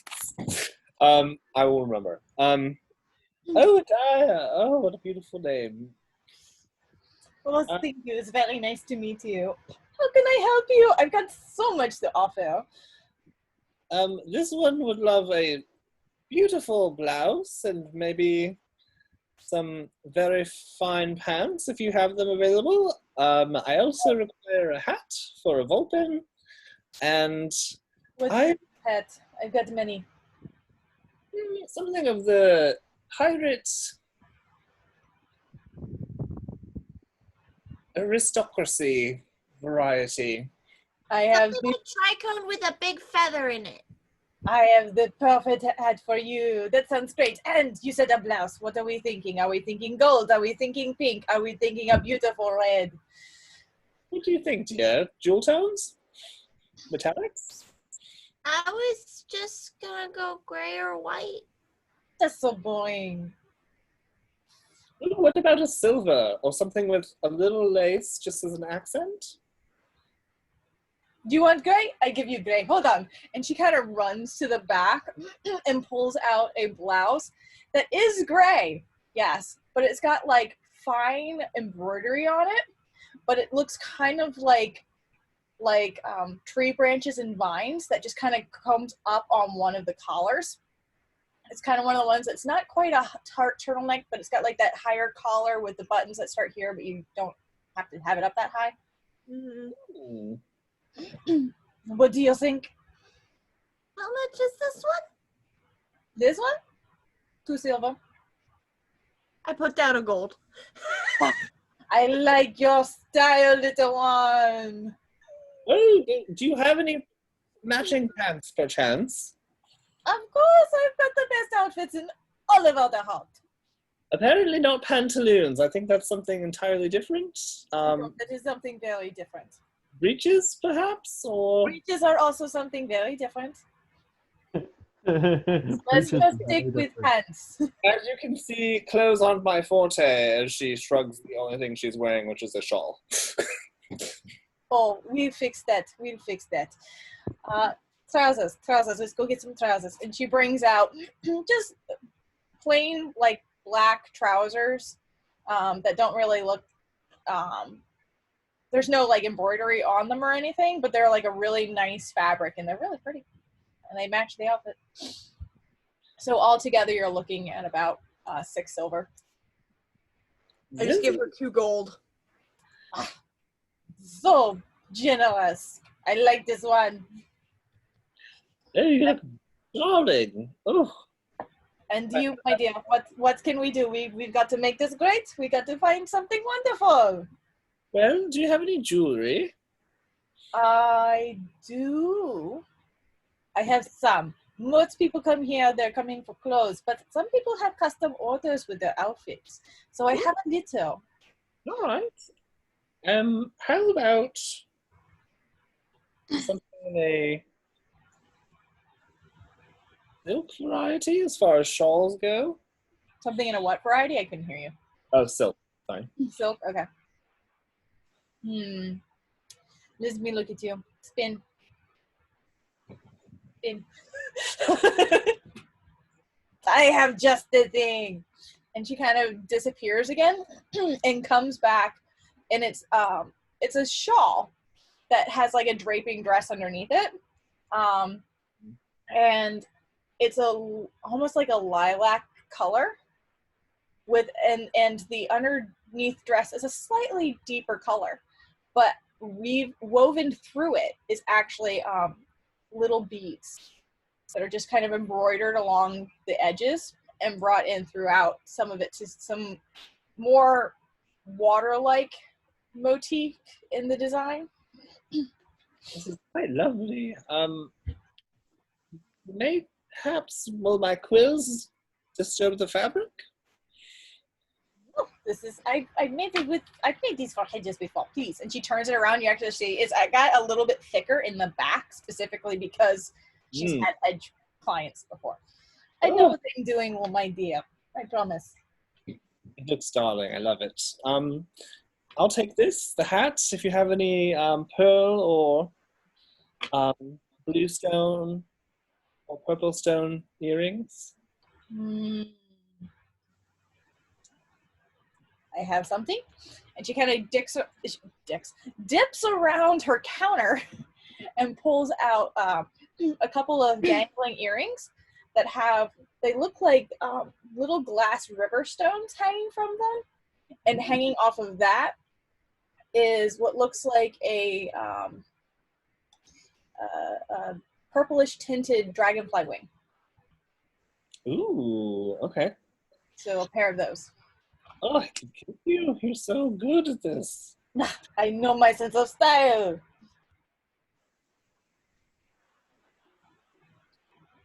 So all together with the earrings and the outfit, you're looking at about 1 gold because the earrings are a little bit pricier. Okay. And then the hat, she actually leads you over to like a wall of hats. And there's a whole bunch. And you've got basic caps, you've got tricorns, you've got like different sorts style, like, the more pointed caps versus like, it's kind of crazy. And she grabs a ladder and swings it around and climbs up and grabs from the very top this very it is absolutely a buccaneer hat. It's on the sleeker side. It's a tricorn, and it's got like that. It's got the really fancy banding all along the sides of it, and just a huge fucking flume of a pet peacock feather hanging off of it. Oh my goodness. Zinzies, this will be perfect, don't you think? Mm-hmm. Do you want a hat for yourself as well? Oh, I'm good. Thank you, though. No idea. I have plenty. I'll take one. Something a little more petite to fit my tiny head here. What kind of hat are you looking for? Well, I'm a hedge witch, so maybe a little witch's hat, if you have one. I think I can do something for you. And she ducks around on the other side. She basically takes the ladder and just like whips it off to the side, climbs it again, and pulls out. It's because she gave you a lavender outfit or a lilac outfit. She pulls out like this deep plum colored hat, this tricorn hat, but it's one of the ones that's got like got that like wavy flop to it. Mm. And holds that up, and it's got a pin up right in the corner that looks almost like a water lily. What do you think, dear? She shows off to Zinzi's. Looks good. All right. I'll take the lot. Perfect. Sounds wonderful. For 2 more hats, let's say another 7 silver. These are of the highest quality. How much was the total before that? It was a gold, so you're looking at a gold, 7 silver. I will give her 5 gold pieces. You are both so generous. You are my new favorite customers. Oh, all right, dear. We'll be back for sure. Please come again and tell all of your friends of the wonders that you find at the Slow and Dim. After this hat, I might not be able to shoo them away. Of course. That is why I make them. All right, Zinzi's. Let's get going. Alrighty. Thank you. Of course. Thank you for coming to visit. Have a wonderful day. Bonsoir. All right. So you guys head back to Eliza's. Yeah. Real quick though, on the way back, as Gwen is sort of sobering up a little bit, she does want to check in with Zinzi's a little bit, just to make sure Zinzi's is okay. So how are you holding up, dear? We've been through quite a lot. I've been doing okay, I guess. You are very tough. I'm impressed with you more and more every day we spend together. No, you grow up the youngest with 5 siblings. I think 5 siblings? What the fuck? 5 million siblings. Yeah, I have like 5 siblings. Yep. I have them all written down here somewhere. Yeah. You see a little, like, just like a moment of sadness on Gwen's face, and then she perks back up. Oh, yes. I know that. I have brothers and sisters as well. Luckily, I wasn't the youngest, and she sort of grabs your arm a little bit and, like, just does that auntie thing where she, like, reassures you. Then these kind of... She's not grabbing your cheek or anything. She still does it. Mm. I think we might be able to check on your family soon if you'd like to do that. Your hometown. I would like to go see them again. Yeah, are your brothers and sisters there?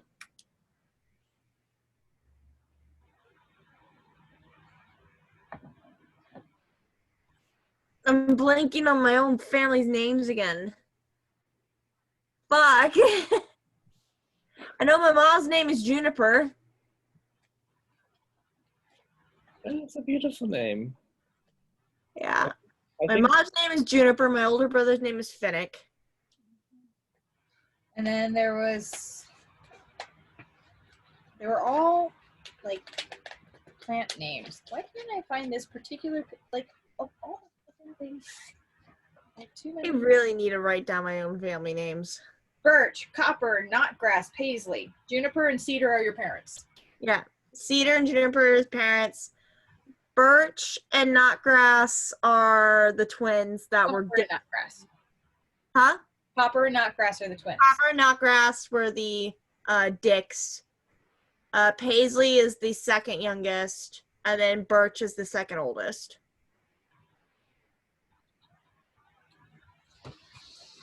Listen to this part instead so I don't lose it. I am making myself a note of all my fucking family members. quite a lot going on there. But they are safe, yes? It should be. Oh, good. I know it's a dangerous area being that close to the scorched areas. Yeah.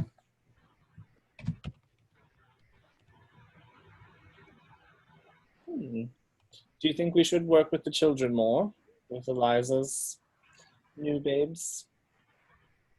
Yeah. I want to teach Ramona some more magic before we go. Yeah, I want to make sure those two little twins stay out of trouble. Yes, they are rambunctious, aren't they? Yeah, they remind me of Copper and Nutgrass. They're not as mean yet, though. Well, perhaps you can instill some civility in them. As much as you can, young boys, am I right? I mean, so far they haven't devoured all their cupcakes, so that's good. That's a feat in itself, yes. Mm-hmm. Would you like to swing by the bakery before we head back? I think I caused them all to have a panic attack last time I was there, so... All right, dear, all right.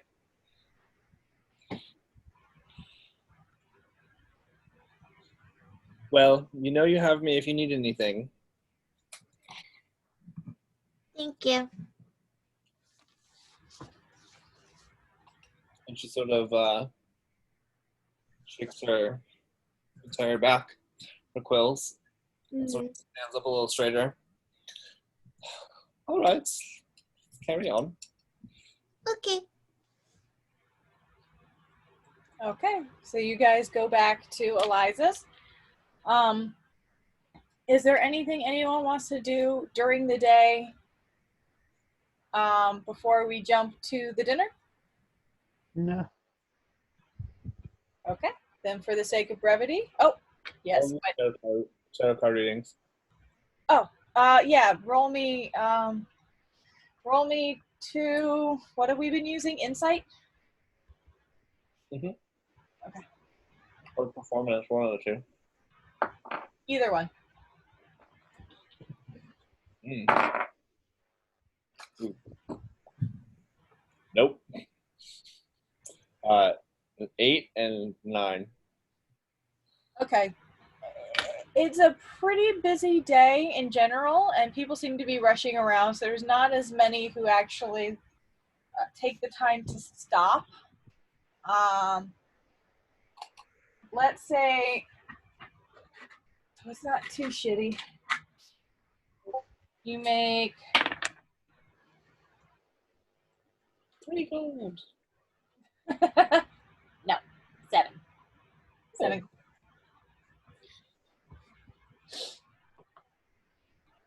So you can add 7 gold to your list. And Einar, for your help around the shop with Eliza, she gives you 10 gold.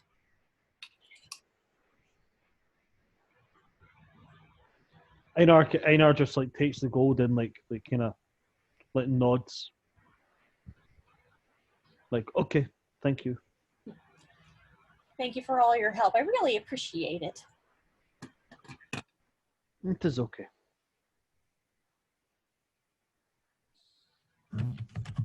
Okay. So we will fast track to the evening. You guys all put on your more fancy duds that you've got on. Einar, I don't know if you bought new clothes or if you're just like, I'm going to this and I don't really care. Just walking in wearing the same pair of kind of leathery shorts that I was wearing before. Nothing on top, nothing anywhere else, just a pair of leather shorts and an axe. I half expect that one day you're going to go to a fancy dinner and you're going to pull a grog and just like rip a tapestry off the wall and turn it into a cloak. I mean, I wasn't going to, but now.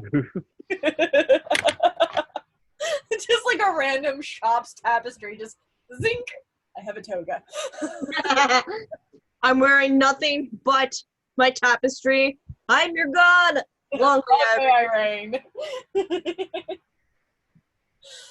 All right. You are muted, Gerald.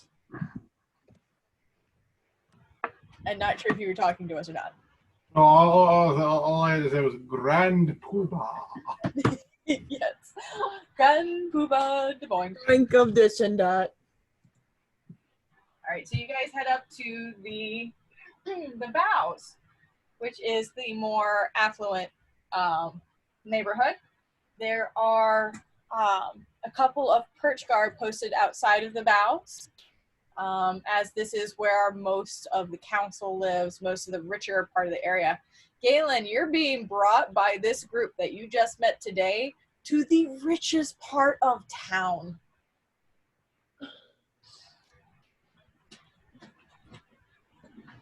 At which point Galen is probably just looking around going, I I feel so out of place here. Alone, lad. You're telling me? Adam, Corvins do not get the best reception for... You're talking to a fox.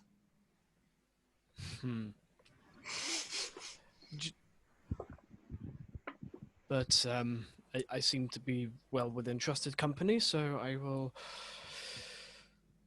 how do you put it? I will lighten up a bit. And you can kind of see that like some of his feathers like have like just from him being skittish like are almost permanently kind of like ruffled up just a little bit, just like a permanent nope.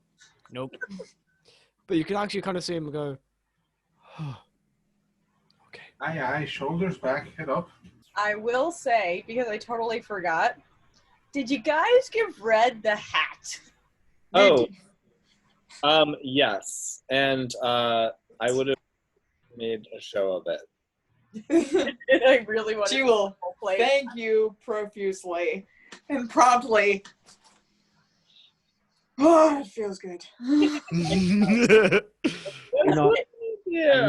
Einar is looking at every single one of you like you're all insane.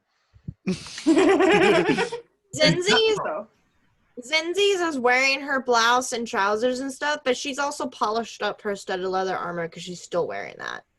Okay, perfect. And has taken her Town's Guard insignia from her old armor and fastened it onto the new armor. Awesome. Very nice. Gerald is just dark gray and red and just kind of looking a little bit sharper. Okay.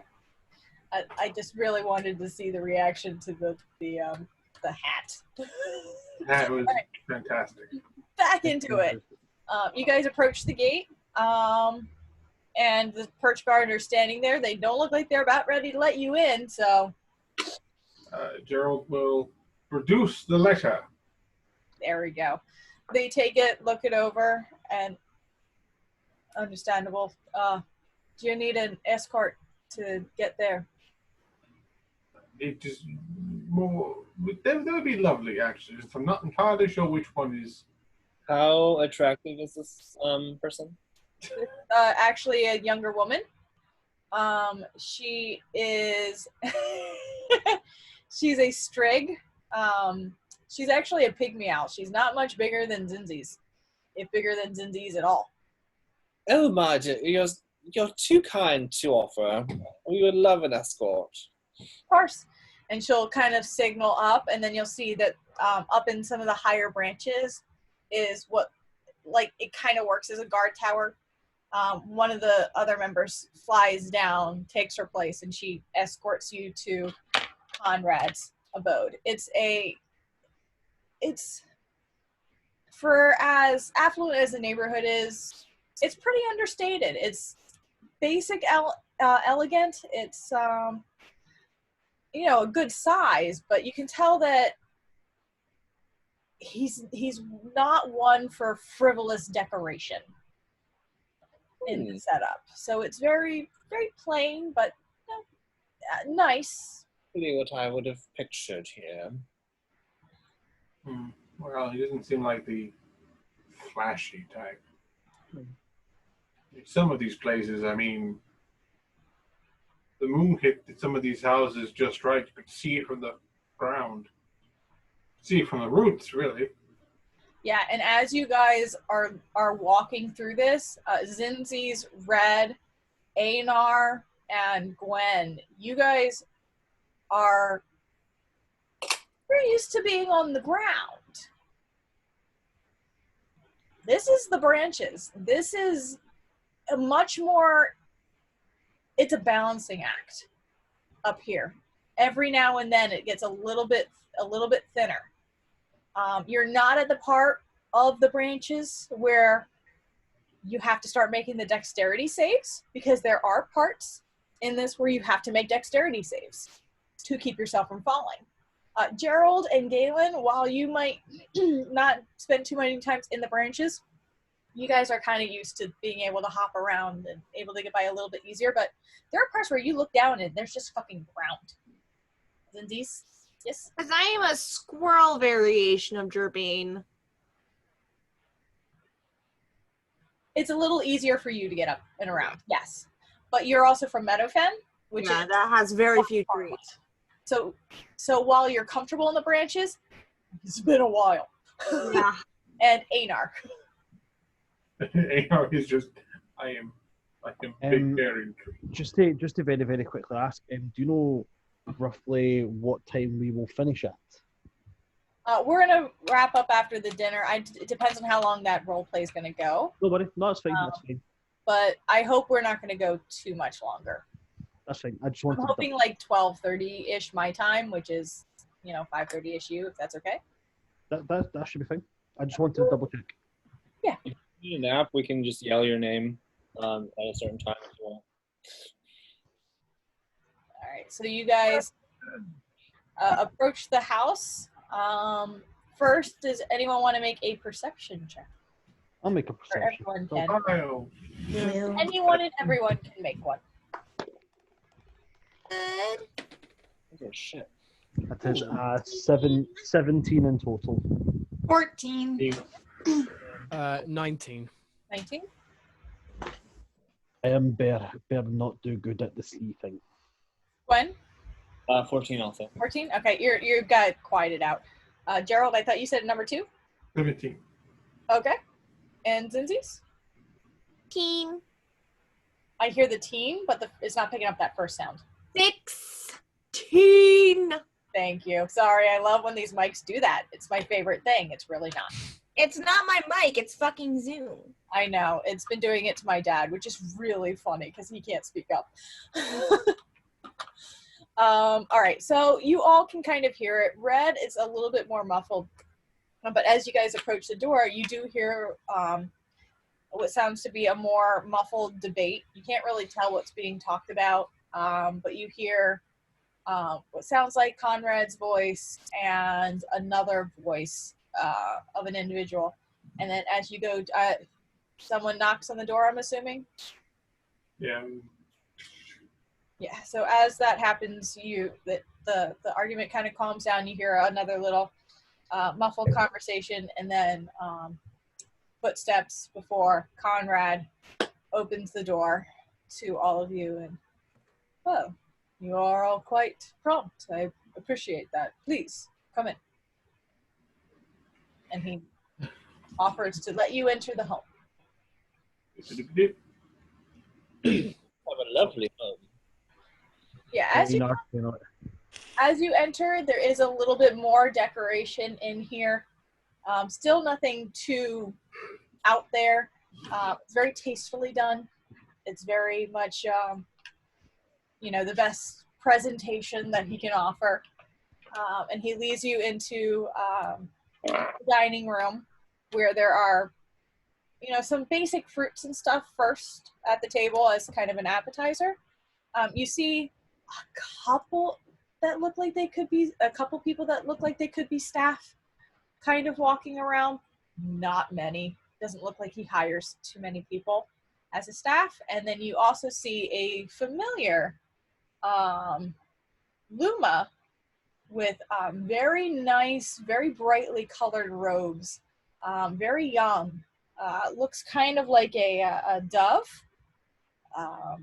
And as you're looking at her, you realize that she is Speaker Avery, another member of the council who is there as well. And as you enter, she has just a very pleasant smile as you all come and approach. I've seen you once before, but we haven't actually met. Hi, my name is Speaker Avery, and who are you? Name's Red. Red. It's very nice to meet you. Nice to meet you. Gerald Knight. Gerald. Very kind. Galen, a pleasure to Galen, meet you. I don't believe we've met before. It's very nice to meet you. And yourself. I'm Gwen, dear. Gwen, very, very nice to meet you. Lovely to see you again. These. Yes, it was your town that was suffering. I'm so sorry we couldn't do more to help. Unfortunately, I get overridden a lot. And this... Lindy's eye kind of twitches a little bit at that. Insight check. You can insight check her. Go ahead. I'll insight check as well. I'm gonna use my skill. It's a 9. 19. 1 is 10. 9, 10? All right, 10. She's a little harder to read. She's a politician, but at the same time, she's very young, and she seems very honest about, wishing she could have done more. 19, she is, you can tell that the fact that she couldn't, that when she wanted to speak up to offer assistance and it was ignored, bothers the shit out of her. And she's trying really hard to hide that. She's very much she's very idealistic, which is unusual in a politician. You can tell that she's the youngest and probably ignored often. Gwen is going to pointedly sort of like place her hand on her, like between her elbow and her shoulder in a comfortable place and just say, "It's all right, dear. We all have our mountains to climb, don't we?" Yes, well, luckily, Speaker Conrad has been teaching me the best ways to get around the council without being shut down at a moment's notice. So he's been very helpful in that manner. He does seem to have many skills, doesn't he? By the way, this tall bear of a thing is, I know. I haven't met you yet. Wow. I don't think I've seen anyone of your type before. And she actually looks like her mentality switches to very curious very quickly, and she's looking Einar up and down. Gwen gestures at Einar. Einar falls asleep in the lobby. Not asleep. He's just, Einar's quiet anyway. Oh, you don't respond at all? I honestly, I think people cut out. I didn't hear anything being said. Oh, okay. The speaker, Avery, is now basically spinning around you very curiously at your existence. She's just like, I don't think I've ever seen your type before. Is it like on the ground or like flying around my head? No, she's walking around you. She is presentary. She's not going to just take off and fly around your head. Okay. that would have been a good way to lose some chandeliers. I don't recommend swatting at Speaker Avery. Do not swat the politician, thank you. So Einar's going to like just be looking down, be like, well, I could say the exact same thing about your kind. Well, it's very nice to meet you. I have only just met you, so I cannot say if it is nice or not. That is actually a fair point. Yeah. Okay. Are there any flowers nearby? Yeah. There's a couple different flower arrangements, like one in the center of the table and a couple on some bookshelves. What color is Speaker Avery's dress? Or garb? It's got mostly very bright red with stripes of gold that go down it, and in the gold is some a humble scratch writing that goes down. Ooh. Yeah. Gwen's gonna take a flower out of the vase, one of the vases, and she's going to change the color to almost exactly match the speaker's dress, and then she's just gonna sort of like pin it almost like a corsage. Oh, why, thank you. I don't know if I realized that I would be seeing another one of the arcane craft. It's very nice to meet you. Oh, my pleasure. Anything I can do to make life a little brighter. Shall we? Yeah, as this conversation, and Conrad, who's been standing there very patiently, goes, yes, now that the pleasantries have been exchanged, if you would all like to have a seat, we can begin some discussions that I believe are necessary. I see you've all had a chance to meet Galen, and gestures over to the Corvin, who now that you're in this house, Galen, and you know there's at least, you know Avery is a speaker, and she did say Speaker Conrad, so buttons are starting to click in your head as to who you've met.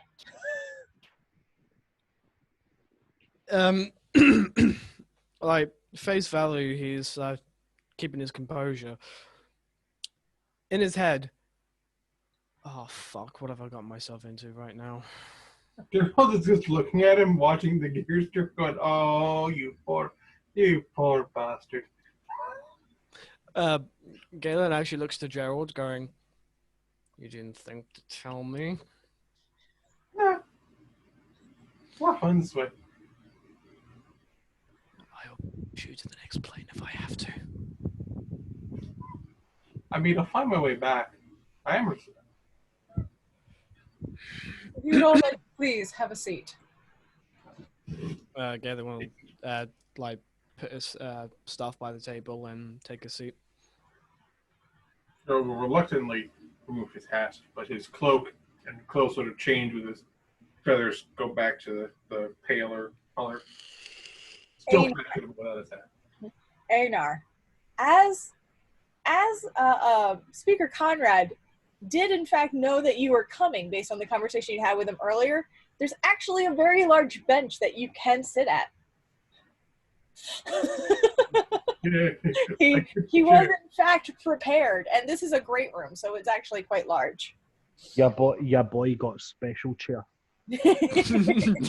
Yes. I don't have to sit at the kiddies table. Listen, when you compare heights to Einar, technically every other person is sitting at the kiddies table. Well, Okay, cool. Einar will sit down. Well, I certainly appreciate you all being able to gather. I know we had just discussed before possibly you all helping us deal with a few different issues that the council has been having.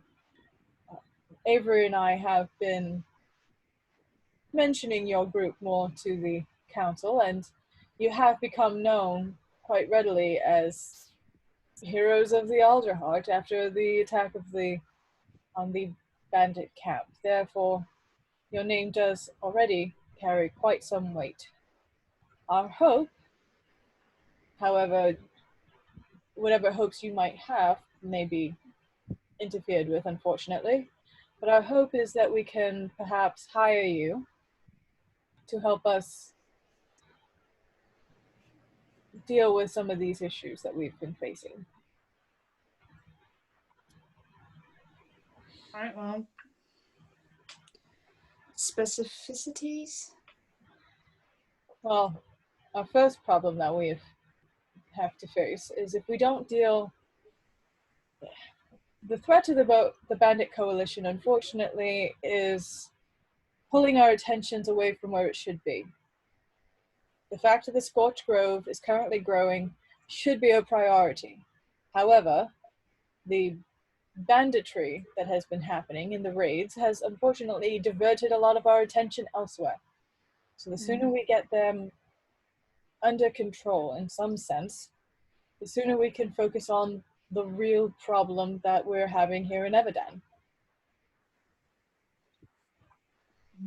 Now, there's, unfortunately, as usual, a sense of conflict within the council as to how we should proceed in dealing with the coalition. It's at this point that Avery speaks up, and she's relatively composed as she says, "It seems that most other members of the council want to sweep everything under the rug. Just get rid of Benna and hope that the rest scatter. I don't think this is going to work. And frankly, by alienating them further and by killing members of the Bandit Coalition, we're not going to solve anything. We're only going to make more people angry, and it's going to make the problem worse. I think our best bet is to help bring them back into the fold." Conrad just kind of glances over to her and looks back at you. Unfortunately, Avery was not a part of the original council that was around 2 years ago. She was not on the council at that time, and therefore the other members of the council don't see much fit to follow her opinion on this one. Frankly, I like her idea better. The rest of the council just wants to kill Benna and get it over with. I think her idea is naive. He actually does scoff a little bit. You're not wrong. However, If you're worried about your enemies, you kill your enemies, and you have nothing more to worry about. They're not I've seen people who tried to debate whether my town was worth protecting or not. council has many flaws and something that we've been trying our best, and he kind of looks over to Avery. We've been trying our best to be voices of reason within that group. However, there's quite a few who've been more selfish as of late. Honestly, they're good people. This is the Alderhot, this is the home, this is the center of the wood, and this is what they think they should protect instead of the rest. Well, that does make sense, dear. Without the rest of the wood, you're just a tree. And that is exactly why I think that while as naive as it may be, Avery's not wrong.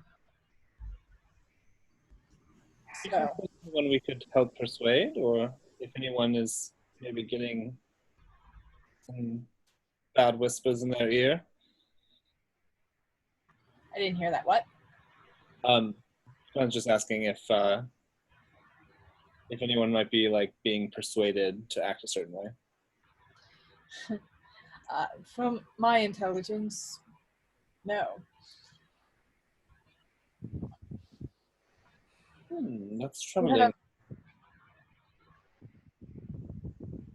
Warren is a stubborn old owl and tends to think very militaristically, so his intention is just wipe out the bandits and hope that solves the problems. Whereas Riken is in charge of the marketplaces and thinks with his coin purse. And as this is the main hub of commerce, sees us as a necessary part of the wood and therefore must be protected at all costs. He also sees most of the refugees coming in as a drain on his wallet. Speaker Beta is kind. She often has to be the tie breaker, and unfortunately, some other voices are a little bit louder and easier to listen to than others. Well, perhaps I can have tea with her sometime.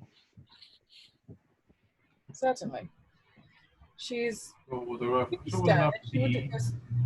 She seems stern, and there's nothing she wouldn't do for the good of the whole of the wood. Unfortunately, that sometimes means that the few are lost in the fray. Gerald, kind of taps his talons on the table, kind of glances over to Galen. If peace is your route, then there is someone that you need in your corner within the coalition.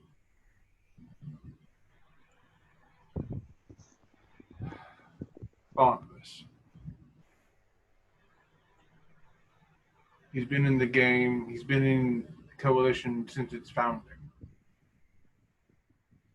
He raised me. He saw fit to take in what bird folk there were, raise them for specific purposes. He is a right bastard. But he knows the coalition better than anyone. Gerald, you know as well as Gerald, you know as well as I do. Persuading that man is like getting blood from a stone. Unless you have something very valuable to offer him, it's not going to work. I understand that, but I imagine 2 members of the council might have or be able to find something enough value to at least garner a meeting. Actually, our hope was to send you all into the fortress of the coalitions in hopes of finding Benna and convincing her to talk. He notices that very quickly and goes, I can understand some of you might have some reservations about going into the coalition, and I don't expect you to go in without some sense of subtlety. However, I've met Benna. She can be reasoned with. Some of the others, not so much. Insight check him. Why he knows the coalition so well. Go ahead. 13. He's not always very easy to read. He has told you guys before that he had met Benna before when she and her mother came before the council. So he seems it's less about knowing it's less about knowing the coalition and more about knowing Benna for him, from what you gather. I never met Benna. Galen disappeared before I did. And I only remember a few things, but Barnabas was concerned about Benna. How quickly she rose through the ranks, how she was an upstart. This was 3 some years ago. And there's not if you're any way familiar with my old man, you know he's not much unnerves him. As much as I think sitting down with Benna is a good idea, if there was one person that I knew within the coalition that if Benna decided on peace, he and they perhaps were not quite ready for it, Barnabas would have enough pull to throw a wrench in the plans. He's as crafty as they come and has schemes and plots about.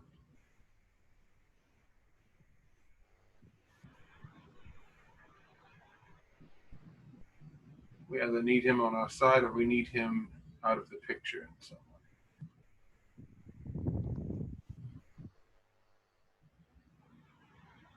way. Hmm.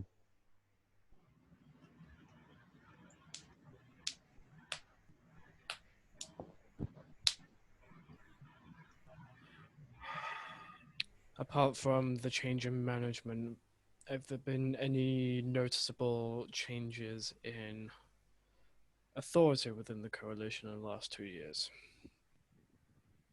Is Galen asking that of Gerald or of everybody? Both Conrad and Gerald, kind of like towards both of them. Well, Bray was a captain, a husband, and a. Frey, you would have known. You might have seen her a couple times. She wasn't a member of the banditry. Her husband and her brother participated in that to an extent. She just had like a little shop within her tent, basically. That people traded goods with her often, so they treated it like her shop. Before.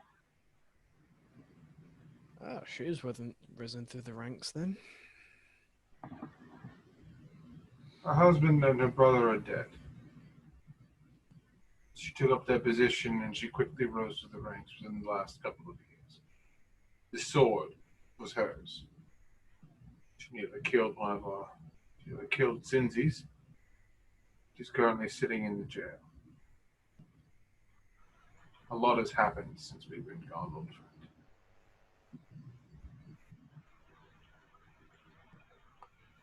And she said something to me she may not have said to Gwen, who went to talk to her, or to you, Conrad. They don't view themselves as bandits. To Benna and her followers, this is a revolution. That's why I'm hoping that some sort of treatise would work with her, some form of treaty.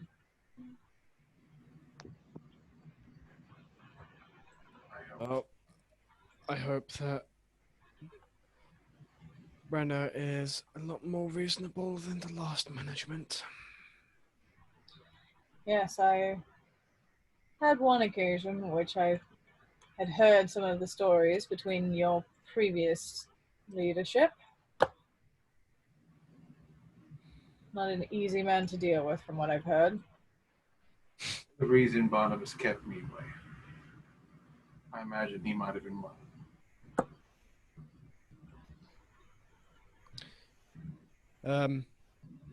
Galen will look to the other, mainly like the new people that he's met in the party. I'm sure all of you are wondering as to what my relationship to the coalition is. Of course, dear, but we didn't want to pry. Well, Doesn't sound like a good story. Oh, my dear, it is not.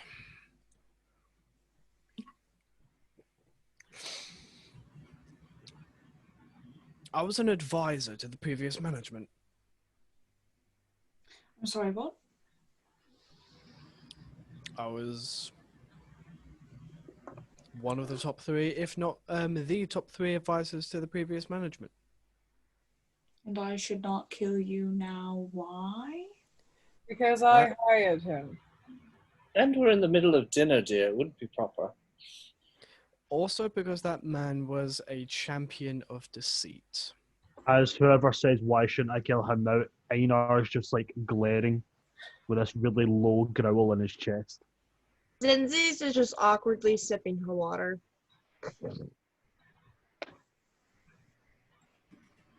That man was a champion of deceit and lies.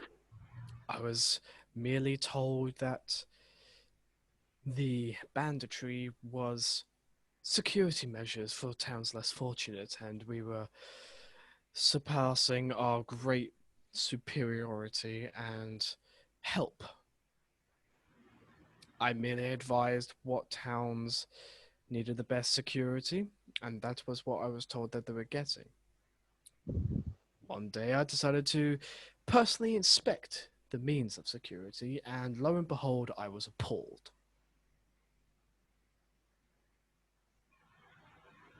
It was not easy to leave under his reign, therefore, I'd like to...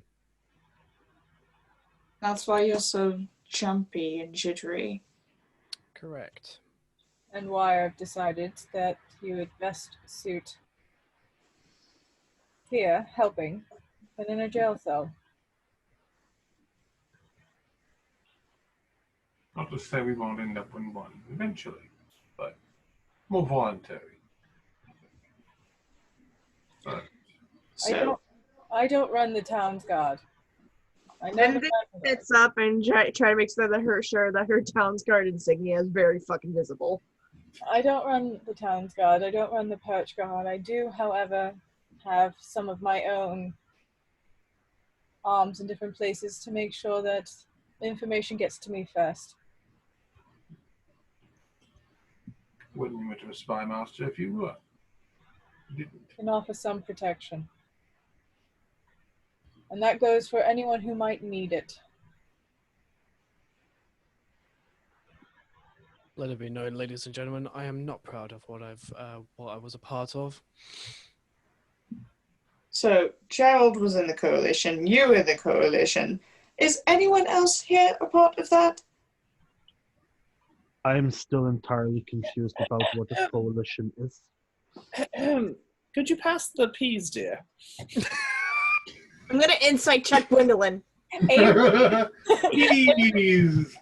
As you say that, Avery goes, "Oh yes, of course. Here you go." Hands over the platter. Lovely. 4 + 1 is 5. What do I get from Gwendolyn? Gwendolyn has never even thought of joining the coalition. Lindsay's is just very stern eyes, shifting around, looking at everybody. I find that sometimes just having people willing to talk to me, tell me of things happening out there in the world is helpful enough. And if there happen to be a few friends willing to stick their necks out and protect the wood, then I'll take it. And if some of those friends happen to come back and tell me different things happening, I'll take that too. I think you might find that I would be a good asset to you, as you will be a wonderful asset to me. Mutually beneficial. Assets aside, my dear, is there more wine? He gestures over, and one of the only other staff members in the room, there's only one in this room, comes over and pours you a glass of wine. There's also the fact that I'm assuming you will not be joining us when we go to this location where this coalition will be. No, I will not be, no. I do have some eyes within the coalition and on the coalition at any given time. So not only are we an asset to you, but we're also a great denominator of risk from yourself. Politics can be certainly interesting. If I was in a position to handle it, I would certainly try. Unfortunately, I don't think my skill sets would be very helpful in the field. That Einar just goes silent, but he's now has this kind of look of very deep thought on his face. I'm sorry, you said that and my mind jumped to a TikTok about what is he thinking about now? It's like, I think I could fight 20 ducks. As long as I think possibly I could take on 20 ducks, considering they do not have plans. At any given moment, Einar's just looking at everybody in the room, just thinking, I could fight 20 of you. I could take you down, and I could take you down. I don't know about you, but... No, he knows about everybody. I could take you down. I could take you down. I could take you down. You are a squirrel. You also have guns. Do not underestimate that squirrel. I'm just saying. She kicks so much ass. She really does. And now she's armed to the fucking teeth. So you could say in a battle we would both have the right to bear arms.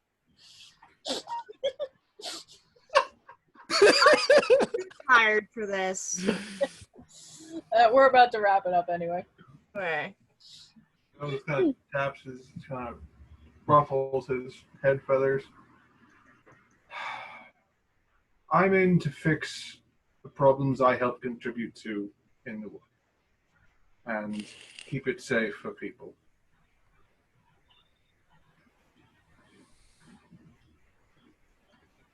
Good. That means sitting down with old friends and convincing them not to stab us.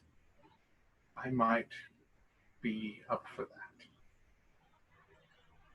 Just saying, your old man might want to take a jab at me. He doesn't take kindly just to deserters. Last I checked. Oh no! Brett outed me to all of my friends in the middle of a fight. It was great. Hmm. They are well aware of who I am and what I did. As you're having this conversation, Avery will actually speak up and say, I know all of you are taking great risk in offering this help to us, and I really do appreciate it. If there's anything that I can offer to help, I know a few paltry tricks that might help, and I certainly have a bit of a collection that I've created that might assist you on your trip, that you are welcome to look through. But this is something that we need in the wood, and there's not many other people who would be willing to try. And just the fact that you consider it is appreciated. I can talk. Oh, of course, dear. Yes, I totally agree. As she speaks, Einar's eventually going to like, after many moments of deep thought, just be like, "This forest is not my home. It is not where I'm from. Its people are not mine. Its problems are not mine. And I do not understand most of its customs or its behaviors. But its people have shown me kindness. I will help." We certainly appreciate that. Thank you. What are the rest of you? Can we continue to put your name forward to the rest of the council? I'll be willing.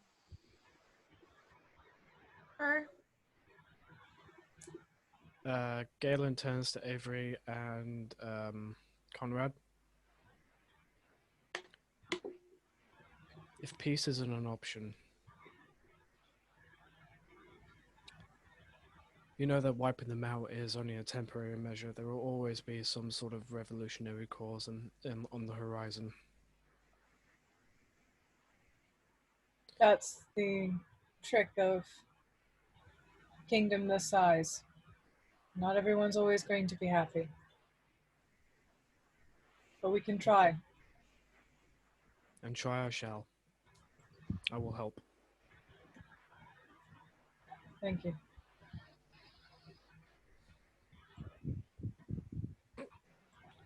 All right.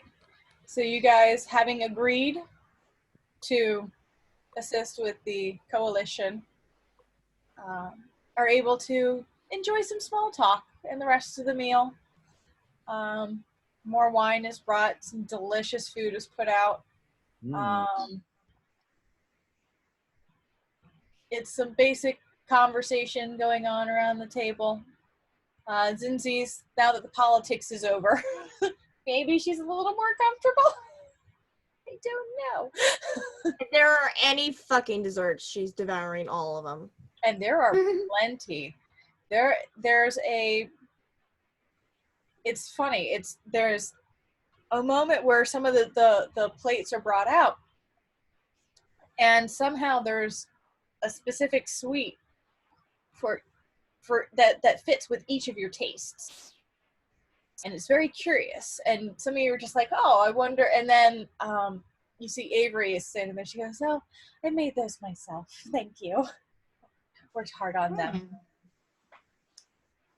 They're delicious, dear. Oh, Lovely. let's get the recipe. Oh, it's not that hard. And she kind of does like a motion with her hand, and you see like a little bit of flitter of magic. In that case, we'll talk later, dear. Of course. As more of them appear from the magic, Einar's just like grabbing a handful. But not when it bears chew, when it's like something really sticky, where their tongue gets like really involved. They're like,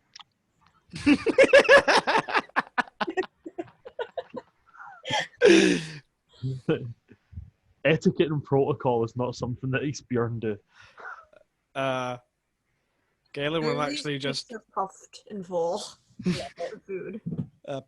Galen will actually just wave his hands, casting prestidigitation, and just clean up the like all of the mess on his chops. Just On my chops or on Galen's chops? on Einar's chops. How dare you steal my leftovers? Like Dem's fighting words, boy. And with that, we will call it a night and pick it up again in 2 weeks. Woo! I'm glad with the chaos that's now happened. I mean, we had a really chaotic crew that was just so much fun, and now there's a fucking polar bear and a skittish as fuck wizard. And this is great. Fly boat! Oops, sorry. A skittish corvum who's easily startled, and a squirrel with a trumpet gun. This is gonna be amazing. It's gonna be great. I am so excited. Oh my god. I am so ready for this.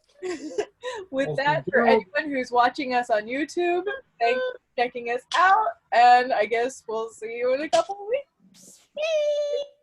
Woot! Bye. Bye.